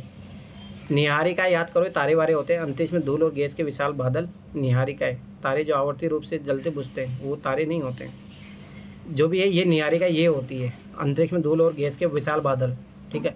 जब ये गलत होते हैं, दोनों गलत हो गया, तो बचा क्या, यही सही बचा। पल्सर क्या, न्यूट्रॉन तारे जब बनते हैं तो जब विशाल तारों का ईंधन खत्म हो जाता है और उनका निपात हो जाता है, जो भी एक स्टेटमेंट सही है इसमें, कोई नहीं टेंशन मत लेना इस टाइप के, अगर वो गलत भी हो जाए तो मैं फिर बार बता रहा हूँ, अपने पास 30 क्वेश्चन गलत करने की स्कोप है। अब देखो ये क्वेश्चन, अब देखो मैंने इसमें लॉजिक लगा लिया था, ध्यान देखना। निम्नलिखित देश में किस एक के पास अपनी उपग्रह प्रणाली है, नेविगेशन प्रणाली, ध्यान समझना। जैसे भारत का है आईएनएस हो गया, क्या नाम है, आईएनएस है, क्या है भारत का, ठीक, आईआरएनएस है, हाँ ठीक है। अब देखो ध्यान देखना, अब देखो इसमें ये चीज़ समझो, कनाडा देखो चारों तरफ, कहाँ वो समुद्र से इतना घेरा नहीं, इतना बड़ा एरिया है नहीं, ज़्यादा एक चीज़ को जरूरत पड़ेगी, जापान चारों तरफ से समुद्र से घिरा हुआ है, ठीक है। नेविगेशन प्रणाली के लिए इसको ज़रूरत पड़ेगी, नाव वाव चलाने के लिए ज़्यादा इसको ज़रूरत पड़ेगी, ये चीज़ याद रखना। ये पकड़ो, सबसे ज़्यादा एरिया कौन है जो समुद्र से घिरा हुआ है, जापान छोटा सा है, ठीक है। ऐसे देखो टेक्नोलॉजी के लिए दूसरा ये देखना था, देखो ऑस्ट्रेलिया कनाडा सब यूएसए पे, इजराइल सब यूएसए पे रहते हैं भरोसे में, अरे उसी का जीपीएस यूज़ करते हैं। जापान याद रखना अपना ऐसे टेक्नोलॉजी में सबसे आगे है जापान पहले से। अब देखो इंटरचेंज प्रोबेबिलिटी मैंने बोला था, याद रखना। बैलिस्टिक मिसाइल अपनी पूरी उड़ान में अति ध्वनिक चाल पर प्रभाव नोदित होती है, जबकि अब देखो पक्का रिप्लेस कर सकते। क्रूज मिसाइल केवल दीदी ऐसे गलत, उड़ान के आरंभिक चरण में रोके संचालित, गलत। अग्नि 5 मध्यम दूरी के पराध्वनिक क्रूज मिसाइल है, जबकि ब्रह्मोस ठोस ईंधन, ये भी गलत है, दोनों के दोनों गलत है, याद रखना। इंटरचेंज किया है दोनों के दोनों। अरे मैंने बोला था जब भी बट लगा रहा तो पक्का गलत करने की प्रोबेबिलिटी, वहाँ पे इंटरचेंज करने की प्रोबेबिलिटी बढ़ जाती है उसके। अब देखो ये मेरा सही हुआ था, ध्यान से समझना। तो ये अपन देखो ये वाला स्टेटमेंट, पारा के संपर्क में आने कोई ज्ञात सुरक्षा स्तर नहीं, याद करो इस टाइप के एक्सट्रीम स्टेटमेंट, कोई ज्ञात टेक्नोलॉजी किस लेवल पे चली गई है। अब देखो पारा प्रदूषण के बारे में, श्रवण खनन गतिविधियों विश्व में पारा प्रदूषण का स्रोत है। 0.011 भी निकल गया तो 100% होगा। कोयला आधारित उसमें शक्ति संयंत्र, मैंने बोला था जहाँ से जलता है कुछ होगा तो 100% कुछ ना कुछ पॉल्यूशन जरूर निकलेगा। तो 2 स्टेटमेंट सही हो गया। अरे ऐसे सोचो ना, ये कितना एक्सट्रीम वर्ड है कि पारा संपर्क में कोई, सोचो पारा फिर ऐसे कौन उत्पादन करेगा अगर कोई सुरक्षित स्तर नहीं है तो उसका। अब देखो हरित हाइड्रोजन, ये 2019 में भी क्वेश्चन आया था, ध्यान समझना। अब देखो सबसे पहले इधर आ जाओ, इसे वाहन चालन के लिए हाइड्रोजन ईंधन प्रकोष्ठ का इस्तेमाल किया जा सकता है। कोई एक्सट्रीम वर्ड बोला है? नो, तीनों के तीनों सही। इसे आंतरिक दहन के लिए ईंधन के रूप में सीधे इस्तेमाल किया जा सकता है, क्यों नहीं करेंगे, तभी तो इसको हरित हाइड्रोजन इसीलिए तो है ताकि गाड़ियाँ चला सके अपन। इसे प्राकृतिक गैस के साथ मिलाकर ताप या शक्ति जनन के लिए ईंधन के रूप में इस्तेमाल किया जा सकता है, क्यों नहीं किया जा सकता। आजकल तो एथेनॉल ये सब सारी मिश्रण किया ही जा रहा है, क्या दिक्कत है। अब ये एप्लीकेशन वाले क्वेश्चन है, याद रखना, ये गलत मत करना। अब आधा इधर देखो, अब इस क्वेश्चन देखो कैसे, यूक्रेन की सीमा किससे साझा करती है। थोड़ा बहुत भी अगर थोड़ा बहुत देखा होगा, देखो यूक्रेन जो है इधर तो पूरा एरिया रशिया से घिरा हुआ है, तभी तो रशिया ने इस पर अटैक किया, पहली बात। दूसरी बात देखो, पाँचों तो कभी सही नहीं होंगे, ठीक है, तो ये चीज़ याद रखना। अब देखो यहाँ पे है, इधर फिर ब्लैक सी से गिरा हुआ है, ठीक है, तो ऑटोमेटिक मिनिमम कंट्री आएगी इसके। अब देखो इन्होंने 6 दिया था, 6 तो ऐसे ऑप्शन में भी नहीं दिया इन्होंने ऑप्शन भी गलत बनाया है, ठीक है। अब देखो याद रखना, एक तो ये रोमानिया से मिलता है, ठीक है, रोमानिया है और एक बुल्गारिया है, बस। चेक रिपब्लिक नो, हंगरी भी नहीं, लेता भी नहीं, लिथुआनिया भी नहीं, ओनली 2 कंट्री है जो इसके सीमा मिलाती है। अगर थोड़ा बहुत आइडिया ना ये देख लेते ना, ये पूरा इधर तो रशिया से गिरा है, इधर ब्लैक सी है, फिर ये 2 छोटे देश बचते हैं, इधर रोमानिया इधर बुल्गारिया है, जिससे लगा हुआ। बेलारूस से भी लगा हुआ है, बेलारूस से एक बार जाके देख लेना, अब की बार फिर से इंपॉर्टेंट हो जाएगा ये। चलो आ जाओ, अब ये क्वेश्चन देखो ध्यान से देखना, ये पहले भी आया हुआ एनसीईआरटी का क्वेश्चन है ये। पृथ्वी के वायुमंडल के संदर्भ में, देखो पृथ्वी के वायुमंडल के संदर्भ में पूछा। अब देखो आंसर देखो ध्यान से समझना, इन दोनों में से आएगा, ठीक है, क्योंकि देखो अवरक्त तरंगे, ये किरणें, ये गलत हो जाएगा, तरंगे इनमें से आंसर आएगा, पहली बात, ठीक। दूसरा देखो यहाँ पे देखो, भूमध्य रेखा पर प्राप्त होने वाले सूर्यताप की कुल मात्रा ध्रुवों पर प्राप्त होने वाले सूर्यताप की कुल मात्रा की 10 गुनी है। ये देखो डाटा और जियोग्राफी के डाटा तो हमेशा गलत होते हैं, ये चीज़ याद रख लेना। अवरक्त किरणें सूर्यताप की लगभग 2/3, अब देखो ये भी डाटा गलत है, डाटा तो गलत होगा। अब आगे आ जाओ इधर, इन दोनों में सही होगा, कौन सा सही होगा ध्यान से देखना। अवरक्त तरंगे निचले वायुमंडल में संकेंद्रित जल वाष्प द्वारा वृहद रूप से अवशोषित होते, एकदम सही बात है, और आपने पता है हाइड्रोस्फीयर है, जल वाष्प तो होता ही है, ये तो प्रोबेबिलिटी हो गई सही। अब देखो अवरक्त तरंगे सौर विकिरण की विद्युत चुंबकीय तरंगों के दृश्यमान स्पेक्ट्रम के भाग है, नहीं ये गलत है, ये चीज़ याद रखना। विजिबल की जगह नॉन विजिबल भी हो सकती है, ये चीज़ याद रखना, विजिबल है तो नॉन विजिबल है। दूसरी बात देखो, infrared waves are largely absorbed by the water vapours that is concentrated in the lower atmosphere, अपने को पता ये पाया ही जाता है, तो ये चीज़ याद रखनी। ज्योग्राफी का 6ठी या 7वीं क्लास का क्वेश्चन है ये। अब आ जाओ इधर, ये देखो ये 2011-12 में भी आया था ये क्वेश्चन, 2011 में, ठीक है, तो ये चीज़ याद रखना। अब आ जाओ इधर, एक भी पता लग गया हो जाएगा क्वेश्चन। उष्ण कटिबंधीय वर्षा वन, अब देखो याद करो, जहाँ हमेशा वर्षा होती रहती है, कि मृदा पोषक तत्वों से भरपूर होती है। अरे क्या बोलो, याद करो वो क्वेश्चन जिसमें बह के चली जाती थी ना, मैं बोला तो वहाँ पे फिर दोबारा कोई पेड़ पौधे नहीं उग पाते इतनी जल्दी से, क्यों नहीं, याद करो कहाँ भरपूर होती है, बस काटो।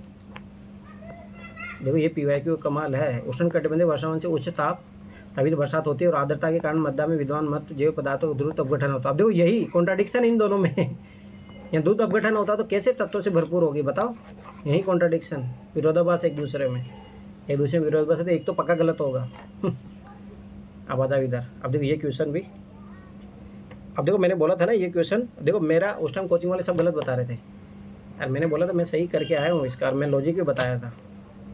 अब ध्यान से देखना इसको, इसलिए कोचिंग वालों को मेरे कम से कम 4-5 क्वेश्चन बड़े हैं कोचिंग वालों के कारण से, छोड़ो जो भी है। इधर देखो भाई, कॉन्सेप्ट अपने तैयार रखो, जो भी है मेन बात वो होता है, ध्यान से समझना।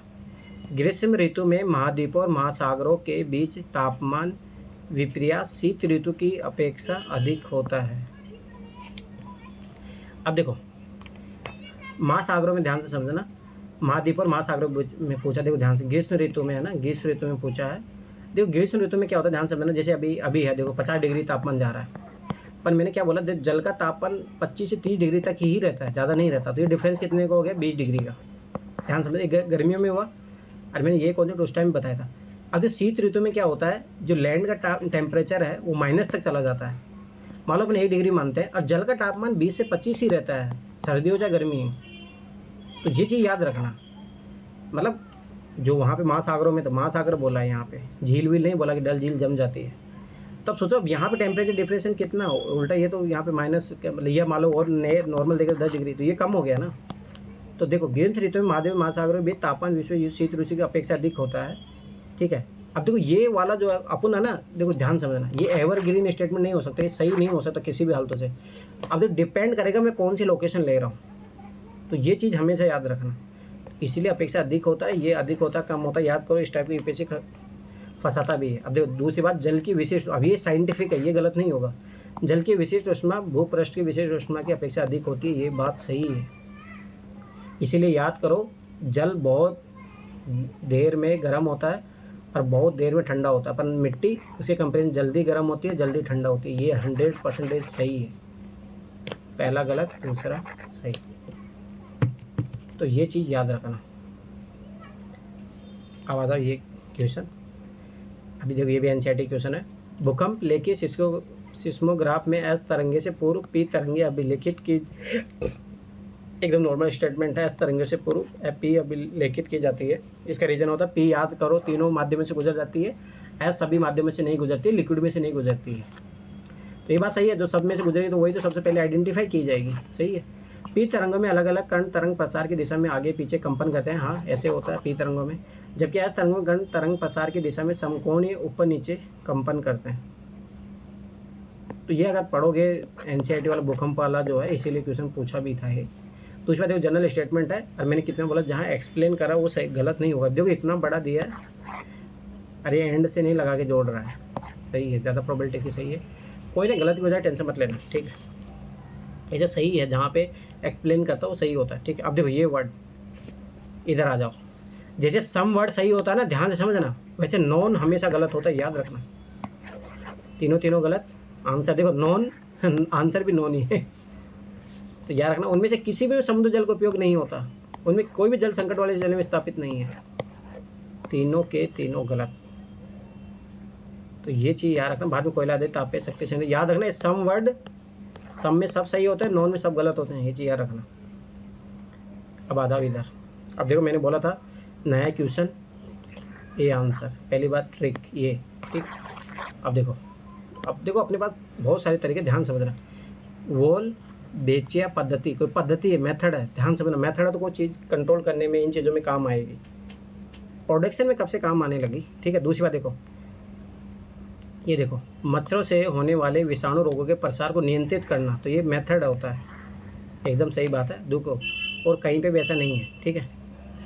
दूसरी बात देखो करना, ठीक है। दूसरी देखो, ये देखो जैव निम्नकणीय प्लास्टिक उत्पादन करना, जैव मता कि उसमें राशन, ये अलग ही चीज़ बात बोल रहा है, ये अलग चीज़ हो गई। ऐसे ज़्यादा पद्धति मतलब क्या होता है, बीमारी को कंट्रोल करने होने का तरीका होता है। दूसरी बात ये देखो, ये तीनों इन्वायरमेंट की बात कर रहे हैं, तो ये इवन हो जाएगा, ये ओड हो जाएगा, उस तरीके से भी कर सकते हो। इस क्वेश्चन को याद रखना।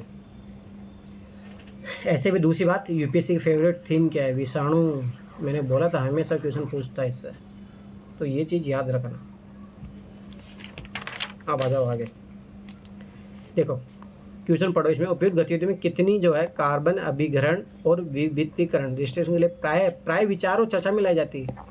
अरे बस ये बोला कि विचार करना और चर्चा में लाई जाती है, तो सारे होगी। बड़े पैमाने बारीक पीसी हुई बेसाल्ट के खेतों में बिछाना, चूना मिलाकर महासागरों की सारिता बढ़ाना, विभिन्न उद्योगों द्वारा निर्मित कार्बन डाइऑक्साइड का अधिग्रहण कर उसे कार्बनिक जल के रूप में प्रयुक्त भूमि में विचार करना। बताओ विचार करना, क्वेश्चन डिमांड वाइड होगी तो ऑल ऑप्शन, सोचना ही नहीं है।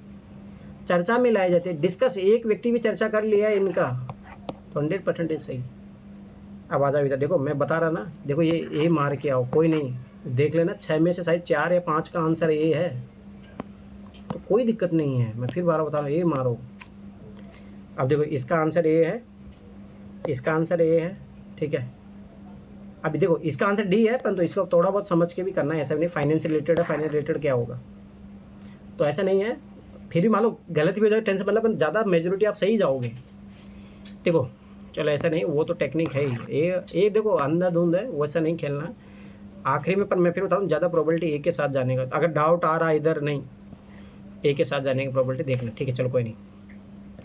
एरियल मतलब हवा की बात कर रहा है। हवा की बात कहाँ हो रही है, वायु, बस कहाँ हो रही है, और वायु। चलो ठीक है। पहली बात मेटा जीनोमिक्स मतलब डीएनए और आरएनए। जीनोमिक्स का डाटा कहाँ पे पाया जाता है, डीएनए आरएनए, बस एक बार एकत्र करना, बस हो गया।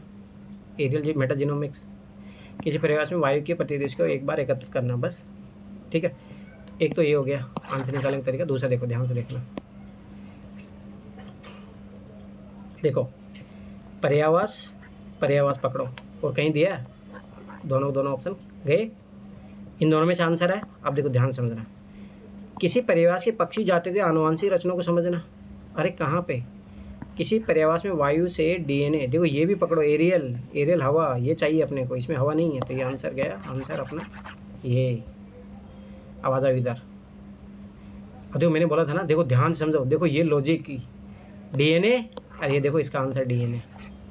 मैं फिर बार बार बता रहा हूँ, ये चीज़ याद रखना, इसका आंसर यहाँ छिपा रहता है। ये देखो कितनी जगह लग रहा है, तो बहुत जगह लगता है, मैं फिर बार बार बता रहा हूँ। तो ये पकड़ने की बात है, बस कैसे पकड़ते हो आप। अब आ जाओ इधर, ये चीज़ याद रखना, होता है ये चीज़। ठीक है चलो आ जाओ। ठीक है, माइक्रो सैटेलाइट है। ठीक है, सैटेलाइट है तो माइक्रो देखो छोटा, ठीक है, माइक्रो सैटेलाइट है, छोटा सैटेलाइट है। डीएनए निम्नलिखित में से किस एक मामले में प्रयोग किया जाता है? प्राणी जात की विभिन्न जातियों के बीच विकास परक संबंधों का अध्ययन करना। ठीक है, कोई बात नहीं, आगे देखते हैं, ध्यान से देखना। अब देखो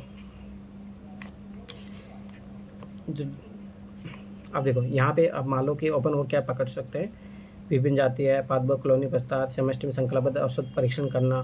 कि ये समष्टि में संकल्पबद्ध औषध परीक्षण करना, औषधि का सैटेलाइट है, ये निगरानी का काम करेगा।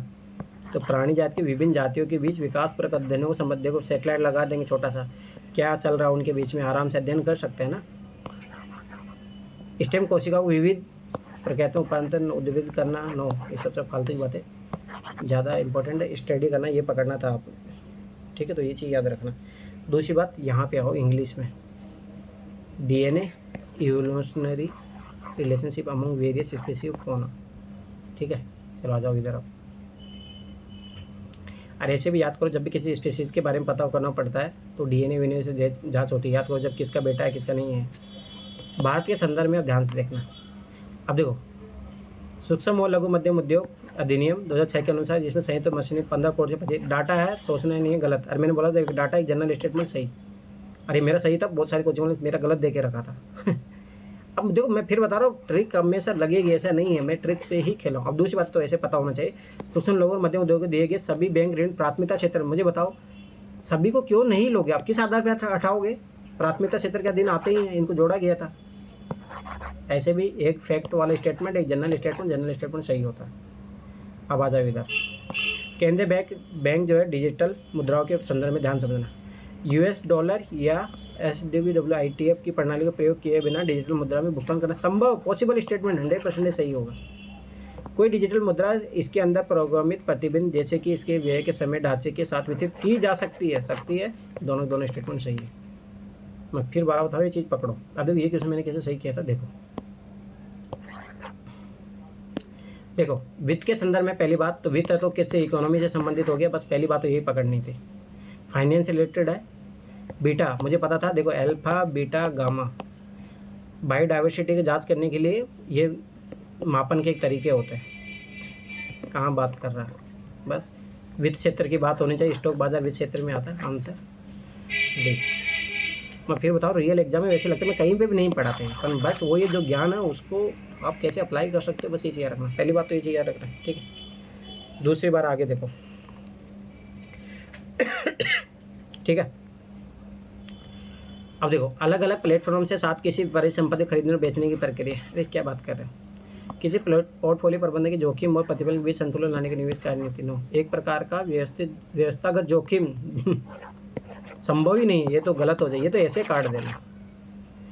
एक संख्यात्मक मान है, ठीक है, हाँ एकदम। देखो बीटा याद करो, मैथ में पढ़ते हैं अपन, अल्फा बीटा गामा, जो पूरे बाजार में होने वाले परिवर्तनों, मैंने बोला तो बायोडाइवर्सिटी को नापने के लिए किया जाता है, किसी स्टॉक के विचलनों को मापता है, एकदम 100% डी।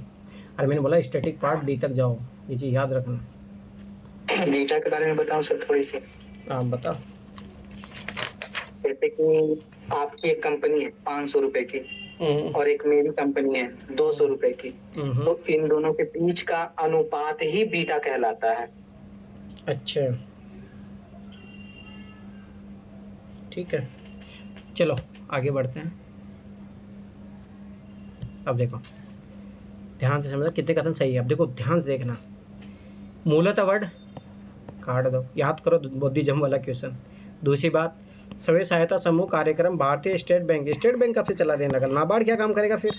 अरे मैंने बोला जहाँ सिंगल स्टेटमेंट फैक्ट हो गलत होता है, बस काट दो।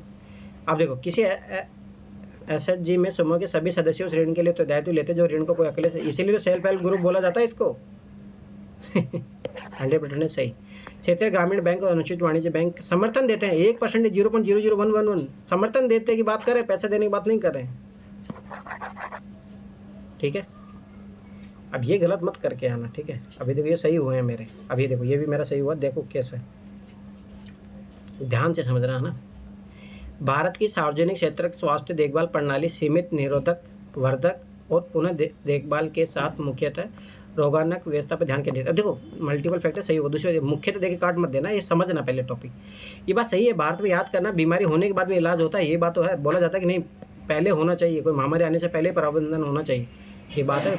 ये मेरे है ना समझ नहीं आता, मैं इधर पढ़ा इंग्लिश में, इधर देखो, India public sector health care system largely focus on curative care, ये एकदम सही बात है, with limited preventive promote and rehabilitative care. अब देखो यहाँ पे वो वर्ड ये हिंदी वाला नहीं है, ये मुख्यतः, तो ये सही है। अब आगे देखो, भारत के स्वास्थ्य देखभाल प्रदान करने के विकेंद्रीकृत उपागम के अंतर्गत राज्य प्राथमिक रूप से स्वास्थ्य सेवा को जुटाने के लिए उत्तरदायी है।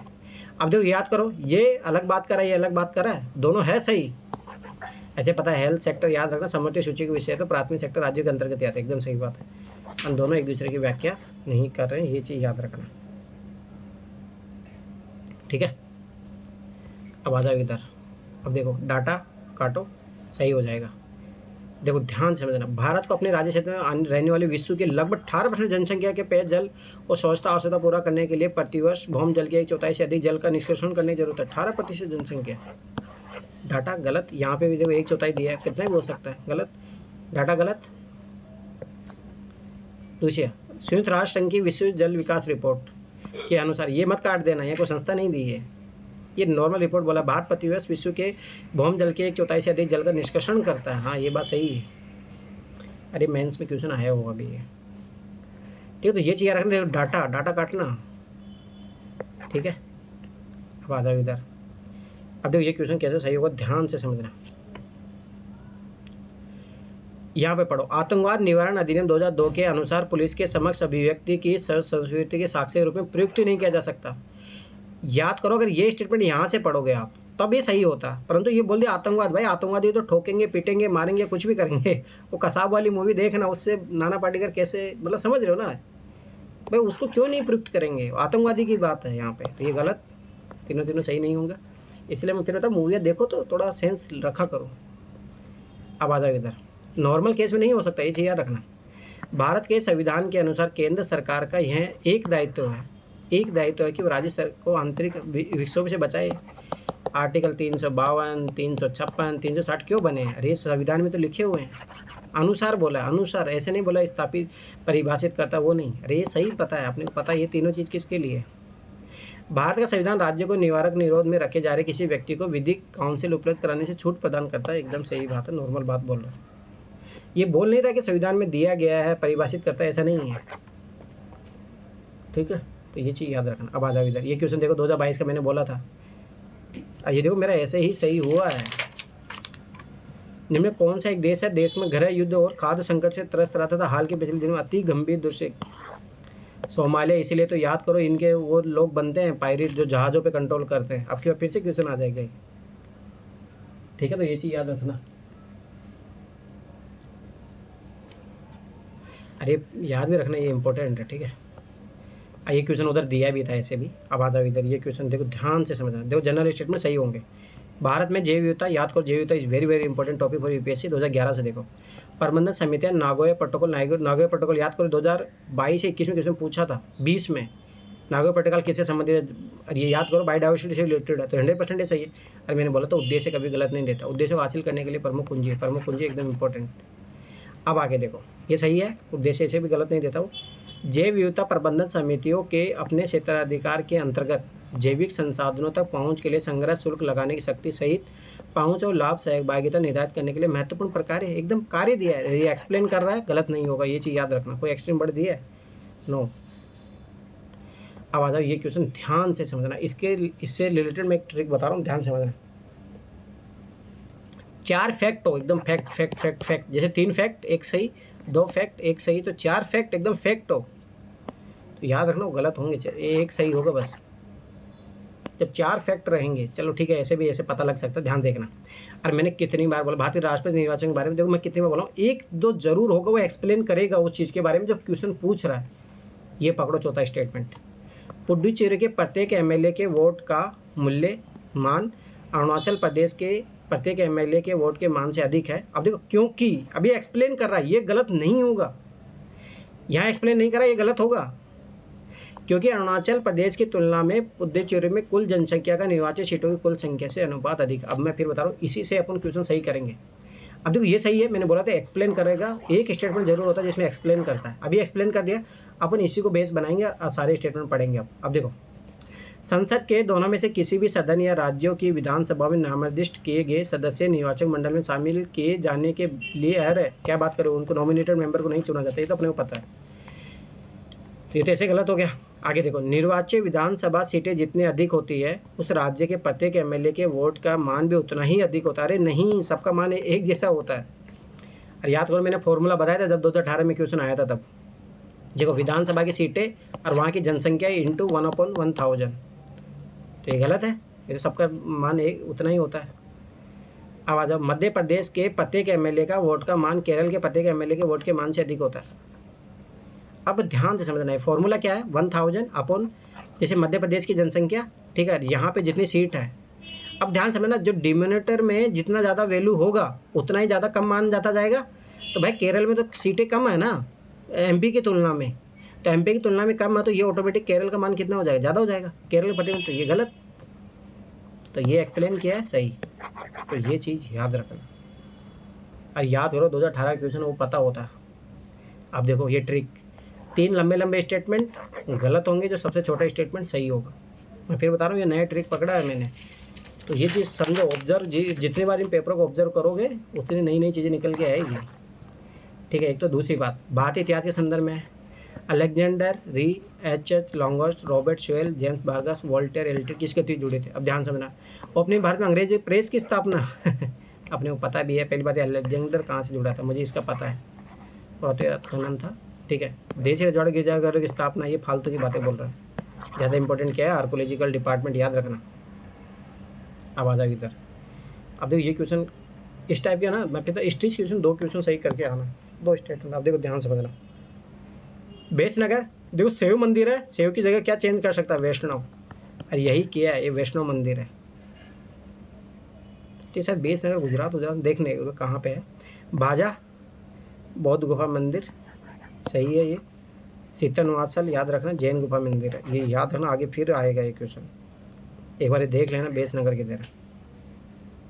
मुझे जहाँ तक लग रहा है गुजरात में है, और गुजरात में तो गुजरात में शिव मंदिर नहीं था, वहाँ पे वैष्णव संप्रदाय है, याद करो, याद एक बार देखो बेसनगर कहाँ पे है, हमें देख के बताओ बेसनगर कहाँ पे है। तो मैं एक लॉजिक बताता हूँ इसमें, अगर जहाँ तक मुझे लग रहा है गुजरात में है बेसनगर।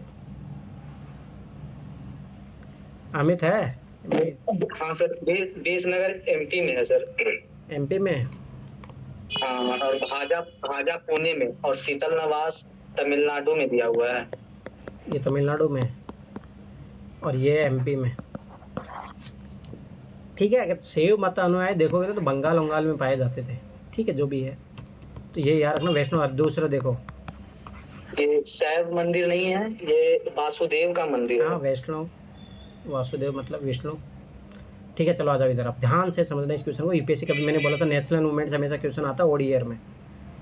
अब देखो धूल से ध्यान से देखना, इस क्वेश्चन पढ़ो, 1905 में इसी दिन स्वदेशी आंदोलन शुरू किया गया था। अब ध्यान देखना, इसी दिन, तो ये इसी दिन मतलब 7 अगस्त। अगर ये स्टेटमेंट गलत होगा तो ये दोनों गलत हो गए देखो स्टेटमेंट पढ़ो, इसी दिन, अगर ये तुम गलत कर रहे हो तो ये भी गलत हुआ ना। फिर अगर ऐसा गलत है तो फिर ऐसा कोई ऑप्शन ही नहीं है, इसका मतलब ये भी सही है, ये भी सही है, और जब ये सही है तो दोनों एक दूसरे सही व्याख्या कर रहे हैं। देखो ये पढ़ने का तरीका है, बस स्टेटमेंट को आंसर उसी से आ रहा है। देखो ध्यान से समझो इसको, कैसे 1905 में इसी दिन मतलब 7 अगस्त को स्वदेशी आंदोलन शुरू किया गया था। अगर मैं मान लूँ नहीं 8 अगस्त है यहाँ पे, तो मुझे बताओ अगर 8 अगस्त है तो फिर ये गलत हो गए, ये भी गलत तो ये भी गलत, तो ऐसा कोई ऑप्शन बना है? लॉजिक लगाओ, लॉजिक, मैं फिर बार बता रहा हूँ। 7 अगस्त को राष्ट्रीय हथकरघा दिवस के रूप में घोषित किया गया था। याद करो उस टाइम जब नेशनल स्वदेशी आंदोलन चला था, तो राष्ट्रीय हथकरघा नेशनल मूवमेंट ही है, ठीक है। दूसरी बात 7 अगस्त को अपने पता कि हाँ उसी टाइम में हुआ था ये सारी चीज़ें। तो सबसे मेन बात तो ये पकड़नी थी। अब देखो दोनों एक दूसरे से जुड़ा हुआ है, तो ये आंसर आएगा, ये पकड़ो इसी दिन। अगर इसी दिन तो ये गलत हुआ तो ये भी गलत हो जाएगा, और वो तो पॉसिबल है नहीं, पॉसिबल नहीं तो हो गया। अब देखो ये चीज़ याद रखना, मैं ये टिक लेकिन इसको नरेंद्र मोदी जी ने 2015 से हर साल मनाने का, सेलिब्रेट करने का निर्णय लिया है। इससे पहले नहीं होता था शायद। तो हाँ वो तो जो भी है, पर ये बात समझो ना, ये लॉजिक इसी दिन स्वदेशी आंदोलन शुरू किया गया था, वो उसकी बात बोला, इसीलिए तो उसको 7 अगस्त को चुना ना। बात ये नहीं है, बात ये सोचो ये इसी दिन मतलब 7 अगस्त, अगर 8 अगस्त हो गए तो ऑटोमेटिक ये क्वेश्चन भी गलत, ये भी गलत, तो वो ज़्यादा प्रोबेबिलिटी नहीं है ना। अब देखो ये क्वेश्चन मेरा, मैं फिर बता रहा हूँ, ओनली टिक लगाने से मैंने क्या किया था, ध्यान समझना, मैंने इसको गलत किया, इसको सही किया, मैं मार के ये आ गया।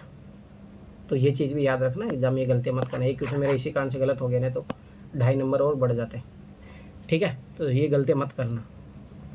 अब ध्यान से देखना, देखो 2 फैक्ट, अब देखो मैं फिर बता रहा हूँ, मैं अभी मैं आखिरी में बताऊँगा। अब देखो 2 फैक्ट, तो 2 फैक्ट अपने को ट्रिक पता है कि एक सही होता है, एक सही होता तो गया काम से। अब बचा मेरे पास ये। अब देखो ध्यान से समझना, भारत के राष्ट्रीय ध्वज का एक मानक स्टैंडर्ड बोला, अब ये गलत हो जाएगा, क्यों? देखो 600, चलो देखो देखो कितना लॉजिक लगाया पेपर बनाने वाले ने। इसको अनुपात निकालोगे तो 3:2 ही आएगा, पर मुझे बताओ 3:2 के लिए मुझे कोई जरूरी चाहिए? मैं 300 भी ले सकता हूँ, 200 भी ले सकता हूँ, कुछ भी ले सकता हूँ। मैं याद करो 900 भी ले सकता हूँ, 600 भी ले सकता हूँ। तो ये चीज़ समझो, तो ये तो एक स्टैंडर्ड मानक है, ये गलत होगा। ये अनुपात रेशियो सही है, आपने को पता है ऐसे होता है राष्ट्रीय ध्वज, ये ज़्यादा बड़ा होता है, ये होता है, तो लंबाई और ऊंचाई, हाँ एकदम सही बात है। तो पहला गलत, दूसरा सही। तो ये चीज़ याद रखना, मैं फिर दोबारा बता रहा हूँ, स्टैंडर्ड है इसलिए बोला है। स्टैंडर्ड तो गलत हो जाएगा ना, क्योंकि अपने पता अनुपात तो इससे भी आ जाएगा, 300 अनुपात 200 से भी आ जाएगा, तो वो गलत है, ये चीज़ याद रखना। अब आ जाओ अगला, देखो ध्यान से समझना, संविधान दिवस के बारे में है। अब देखो याद करो, मैंने बोला था क्वेश्चन पहले पूछा गया था 26 नवंबर। अब ध्यान समझना, नागरिकों के बीच सार्वजनिक मूल्यों को संवर्धित करने के लिए संविधान दिवस प्रतिवर्ष 26 नवंबर में, हाँ मोदी जब से आए तब तो यही काम कर रहा है। किसी दिन को कैसे दिवस घोषित, बाल दिवस भी घोषित किया गया था, याद रखना ये चीज़, ठीक है। ये नॉर्मल स्टेटमेंट है, सही है। दूसरी बात 2 फैक्ट तो एक सही होगा, सोचना ही नहीं है, तो गए 2 ऑप्शन। अब ये बचा, ये गलत होगा। 26 नवंबर 1949 को भारत के संविधान सभा ने भारतीय संविधान को प्रारूप तैयार करने, क्या बात कर रहे हो ये तो 1946 में ड्राफ्ट कमेटी बन गई थी। 9 दिसंबर 1946 याद करो, सचिदानंद सिन्हा पे रायस्ता देखते पे 11 दिसंबर 1946 राजेंद्र प्रसाद बने। काटो, 26 नवंबर 1949 को तो अपना अपना लिए थे, इसीलिए तो इसको 26 नवंबर को संविधान दिवस बनाया जा रहा है। काटो, तो पहला सही, दूसरा गलत। अब आ जाओ इधर, अब देखो ध्यान से समझना, स्विट्जरलैंड मूल्य के आधार पर स्वर्ण के अग्रणी निर्यातकों में से एक, अग्रणी ऐसे नहीं बोला पहला है दूसरा, अरे टॉप 10 होंगे उसमें से होगा, टॉप 20 हो गए, 100% सही। स्विट्जरलैंड के पास विश्व का दूसरा फैक्ट गलत।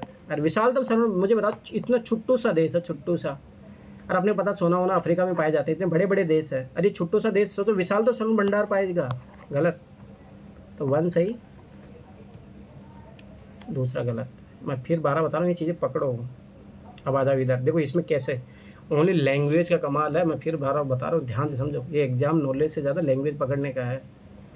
देखो हाल ही में, चलो ठीक है, संयुक्त राज्य अमेरिका और यूरोपीय संघ ने व्यापार और प्रोत्साहित मान लो किया होगा, कोई बड़ी बात नहीं है, नॉर्मल है, ट्रेड वेड के बारे में किया होगा, इसमें कोई बड़ी बात नहीं। अब आगे बढ़ो, संयुक्त राज्य अमेरिका और यूरोपीय संघ यह दावा करते हैं, अब देखो ये पकड़ो, दावा करते हैं, गलत जाएगा, कि वे इसके माध्यम से तकनीकी प्रगति, मतलब भाई कभी भी ऐसे भी कभी याद रखना, जब भी कोई जनरल एग्रीमेंट होता है ऐसे बोला जाता है कि वी डू इट, मतलब ये ऐसा नहीं कि हम दावा करते हैं कि माध्यम से तकनीकी प्रगति और भौतिक उत्पादों को अपने नियंत्रण में लाएंगे, नेगेटिव बात, गलत आंसर। बोला नया पैटर्न में फिर 12 बता रहा हूँ, बहुत ज़्यादा अच्छा है। अब आ जाओ, देखो डाटा गलत, वस्तु की वैसी निर्यात में भारत का निर्यात 3.2 गलत, डाटा सोचना ही नहीं है, गलत आंसर। भारत में कार्यरत अनेक स्थानीय कंपनियों में भारत में कार्यरत कुछ वर्ड कि विदेशी कंपनियों ने भारतीय उत्पादन आधारित प्रोत्साहन योजना का लाभ, PLI स्कीम सोचना ही नहीं है, डाटा गलत। मैं फिर 12 देखो 2011 से लगाते आ रहे हैं, अभी इसमें डाउट मत करने लग जाना, अपना दिमाग मत चलाने लग जाना। यूरोपीय संघ का है पहली बात, चलो ठीक है, ध्यान से समझना इस क्वेश्चन को। स्थिरता एवं समृद्धि समझौता है, ठीक है। तो ये देखो इकोनॉमी की बात कर रहा है, स्टेबिलिटी एंड ग्रोथ की बात कहाँ करते हैं अपन, इकोनॉमी संदर्भ में करते हैं। अब ध्यान से समझे, इस संधि है जो, अब देखो ध्यान से देखना, यूरोपीय संघ के देशों के बजटीय घाटे के स्तर को सीमित करती है। अच्छा ठीक है, आगे बढ़ते हैं। यूरोपीय संघ के देशों के लिए अपनी आधारिक संरचना सुविधाओं को आपस में बांटना सुकर बनाती है। अरे ये भाई इकोनॉमिक ग्रोथ की बात कर रहा है, ठीक है। यूरोपीय संघ के देशों के लिए अपनी प्रौद्योगिकियों को आपस में बांटना सुकर बनाती है, ये तो गलत है, ठीक है। दूसरी बात, अब देखो ध्यान से समझना, इकोनॉमी स्टेबिलिटी की बात कर रहा है भाई, इकोनॉमी स्टेबिलिटी, ये इंफ्रास्ट्रक्चर के उसके नहीं, बजटीय घाटे, हाँ ये इससे हो सकता है। स्थिरता समृद्धि उसी से आएगी जब बजटीय घाटे को लिमिट किया जाएगा। एक सही है, याद रखना। ऐसे भी 3 फैक्टर, या मान लो उद्देश्य से पूछ रहा है तब भी एक आता है, ये चीज़ याद भी रखना। देखो सिंधी हो तो पर्पज होगा ना, ये भी स्पेसिफिक पर्पज है इसका, ये चीज़ याद रखनी, स्पेसिफिक पर्पज है ये। स्थिरता किससे आएगी? अब आ जाओ आगे, देखो ध्यान से देखना, ठीक है। ध्यान समझना इस क्वेश्चन को। देखो हाल ही में, ठीक है, संयुक्त राष्ट्र के सभी देशों ने अब बस अंतर्राष्ट्रीय प्रवास के लिए अभी तक की पहली संविदा सुरक्षित, व्यवस्थित और नियमित प्रवास के लिए वैश्विक संविदा अपनाई। अच्छा, सभी देशों पे। मुझे बताओ उत्तर कोरिया के पास जाना, वो अपनी बंदूक छोड़ देगा। ये मतलब हमेशा याद रखो, 1-2 ऐसे और कंट्री है वो कभी नहीं अपनाएंगे, ठीक है। आगे देखो, जीएसएम में अधिकाधिक उद्देश्य और, अब देखो ये देखो, प्रतिबद्धता यूएन सदस्य देशों पर बाध्य कर है। ये नेगेटिव मैंने कितनी बार बोला, बहुत इन्वायरमेंट रिलेटेड हो गए, जरूर हो गए। ये भारत ही नहीं अपनाएंगे इसको, तो क्या बात करो, रोहिंग्या को भारत ने नहीं अपनाया, भारत नहीं अपनाता, ये चीज़ याद रखना, गलत, ठीक है। आगे देखो, अभी गलत गए तो 2 तो गए अपना काम से, अभी बचे अपनी यहीं पे। अब देखो आगे देखते हैं, जीएसएम अपने उद्देश्य, अब देखो ये चीज़ याद रखो, फिर और लगा रहा, उद्देश्य देते तो सही होता है, अपने और जोड़, प्रतिबद्धताओं के अंतर्गत आंतरिक प्रवास या आंतरिक रूप से विस्थापित लोगों के लिए भी कार्य करती है। अरे नहीं, इंटरनल माइग्रेशन को नहीं देखती है, बाहरी माइग्रेशन को देखती है, ये चीज़ याद रखना, गलत, स्पेसिफिक है। इंटरनल माइग्रेशन तो याद रखो किसी देश का आंतरिक मामला है, और आंतरिक मामले में कोई दखल अंदाजी नहीं कर सकता, ये चीज़ याद रखना। इंटरनल सिक्योरिटी इंडिया का पर्सनल मामला होता है, इसमें यूनाइटेड नेशन आके नहीं आएगा। इसीलिए तो याद करो, मूवी देखना, सरदार वल्लभ पटेल उसमें बोलते हैं नेहरू को कि अपना इंटरनल मामला अपन उलझ लेंगे। उस टाइम वो पंडित जवाहरलाल नेहरू यूएनओ भाग गया है, वो सबसे बड़ी गलती थी पता उसकी, पंडित जवाहरलाल नेहरू की।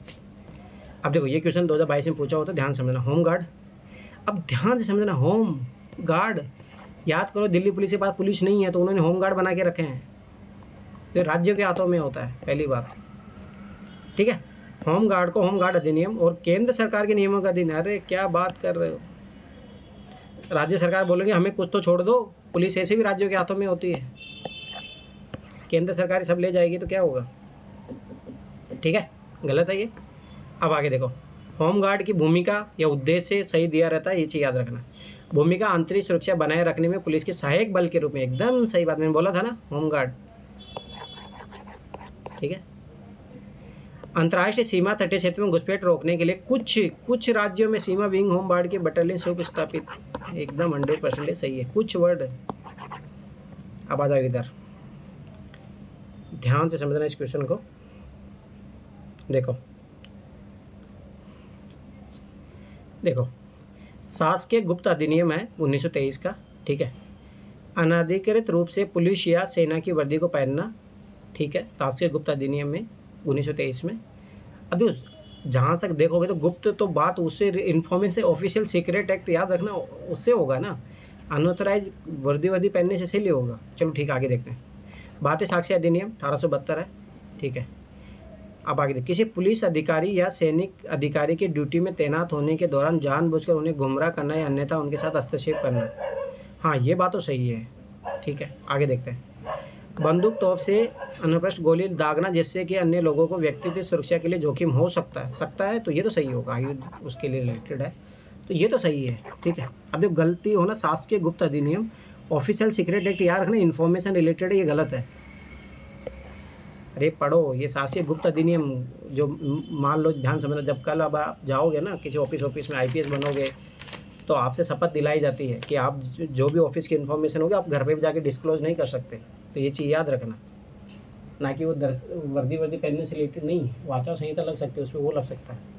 अब देखो ये क्वेश्चन 2022 का रिपीटेड है, यहाँ देखो ये उत्तरी क्यों दिया था। अब देखो उत्तरी क्यू और इटूरी, अब देखो ध्यान समझना, दो एरिया हो गए तो ऐसे गलत हो जाएगा। आर्मेनिया अजरबैजान के बीच में उत्तरी क्यू याद रखना डेमोक्रेटिक रिपब्लिक ऑफ कॉन्गो में है, ये दोनों के दोनों डेमोक्रेटिक रिपब्लिक कॉन्गो में, ना कि आर्मेनिया अजरबैजान। ये देखो यहाँ पे देखो ये गलत है। दूसरा देखो ये नारगान कारबाख रीजन, इसी को लेकर तो आर्मेनिया और अजरबैजान के बीच में युद्ध हुआ था। अब देखो ये 2021 का क्वेश्चन, 22 का क्वेश्चन।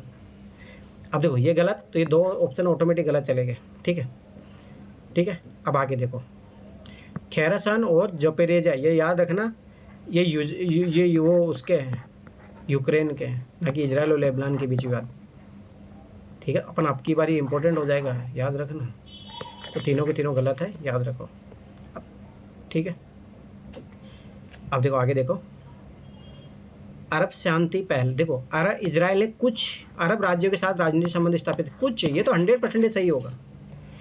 अब देखो ध्यान से समझना, ये तो सही हो गया। अब ये फैक्ट दिया होगा, फैक्ट गलत होगा।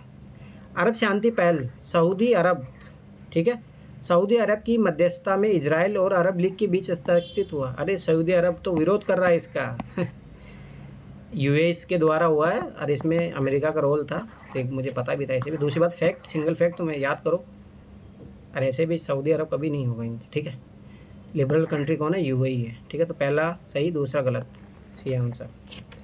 ठीक है, तो ये चीज़ याद रखना। अब आगे देखो, अब देखो 4 मिलान वाले सोचना ही नहीं है, 2 सही अब देखो ध्यान से समझना, इसका तो मैं बताता हूँ ट्रिक, ऐसा भी नहीं, आराम से कर सकते इसको, मेरा सही हुआ था। देखो मेजर ध्यानचंद खेल रत्न पुरस्कार है। ठीक है, ध्यान देखना, मेजर ध्यानचंद कौन थे, हॉकी के जो थे उसको दिया। ठीक है, खेल रत्न पुरस्कार है। ठीक है, ध्यान समझना। देखो किसी खिलाड़ी द्वारा पिछले 4 वर्षों की अवधि के दौरान सबसे शानदार उत्कृष्ट प्रदर्शन, बस काट दो, डाटा गया, ये तो गया। अब आ जाओ अर्जुन पुरस्कार। अर्जुन देखो शिष्य है, ये चीज़ समझो, यही चीज़ समझनी थी। किसी खिलाड़ी द्वारा जीवन काल की उपलब्धियों के लिए, अरे नहीं, याद करो विराट कोहली को भी मिला, विराट कोहली अभी भी खेल रहा है ना, रिटायरमेंट के बाद इसीलिए मिलता है अर्जुन पुरस्कार। नो, गलत। द्रोणाचार्य पुरस्कार गुरु को, उन प्रतिष्ठित शिष्य को, एकदम सही बात है, सम्मानित करने के लिए जिन्होंने सफलतापूर्वक खिलाड़ी को टीम में प्रशिक्षित किया। एकदम द्रोणाचार्य गुरु था, तो गुरु है, सही है, 100%।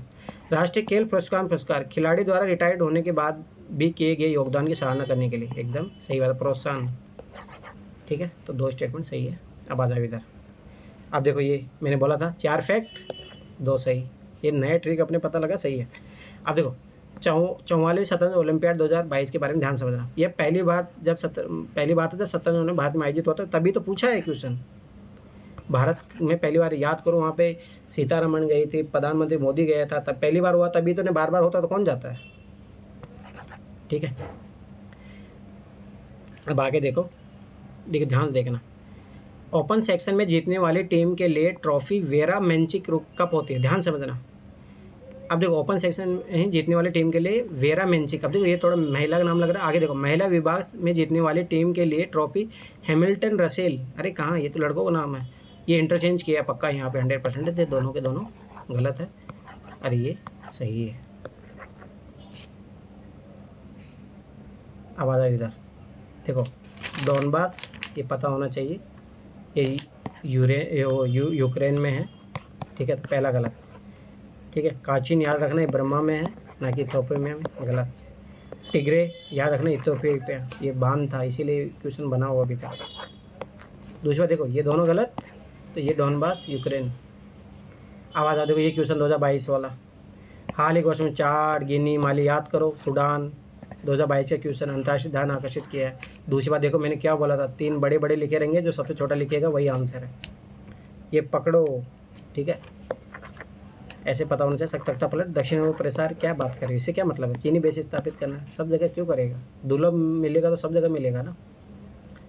चलो आ जाओ इधर, देखो कितने उद्योगों में भी कार्बन में हरित हाइड्रोजन की भूमिका महत्वपूर्ण होने की अपेक्षा है, अपेक्षा बस सब में हो सकता है, क्या बात है, टेक्नोलॉजी है, सोचना ही नहीं है, अपेक्षा बोल रहा है, ऐसे भी 100% सारे के सारे सही होंगे। अब आ जाओ इधर, G20 के बारे में ध्यान से समझना। G20 समूह के मूल रूप से स्थापना वित्त मंत्रियों और केंद्रीय बैंकों के गवर्नर द्वारा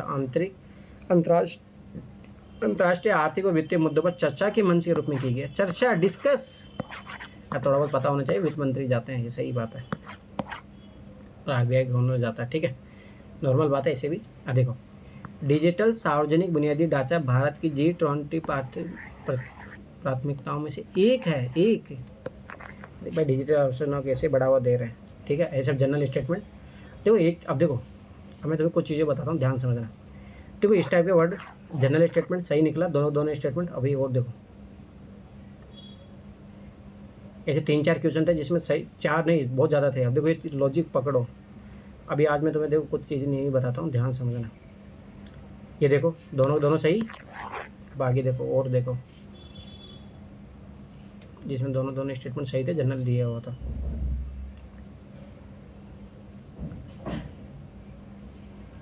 ये देखो तो ऐसे बहुत सारे क्वेश्चन है। दूसरा मैंने जो बोला था 3 बड़े लिखे रहेंगे फालतू का, ये सब सारी चीज़ें।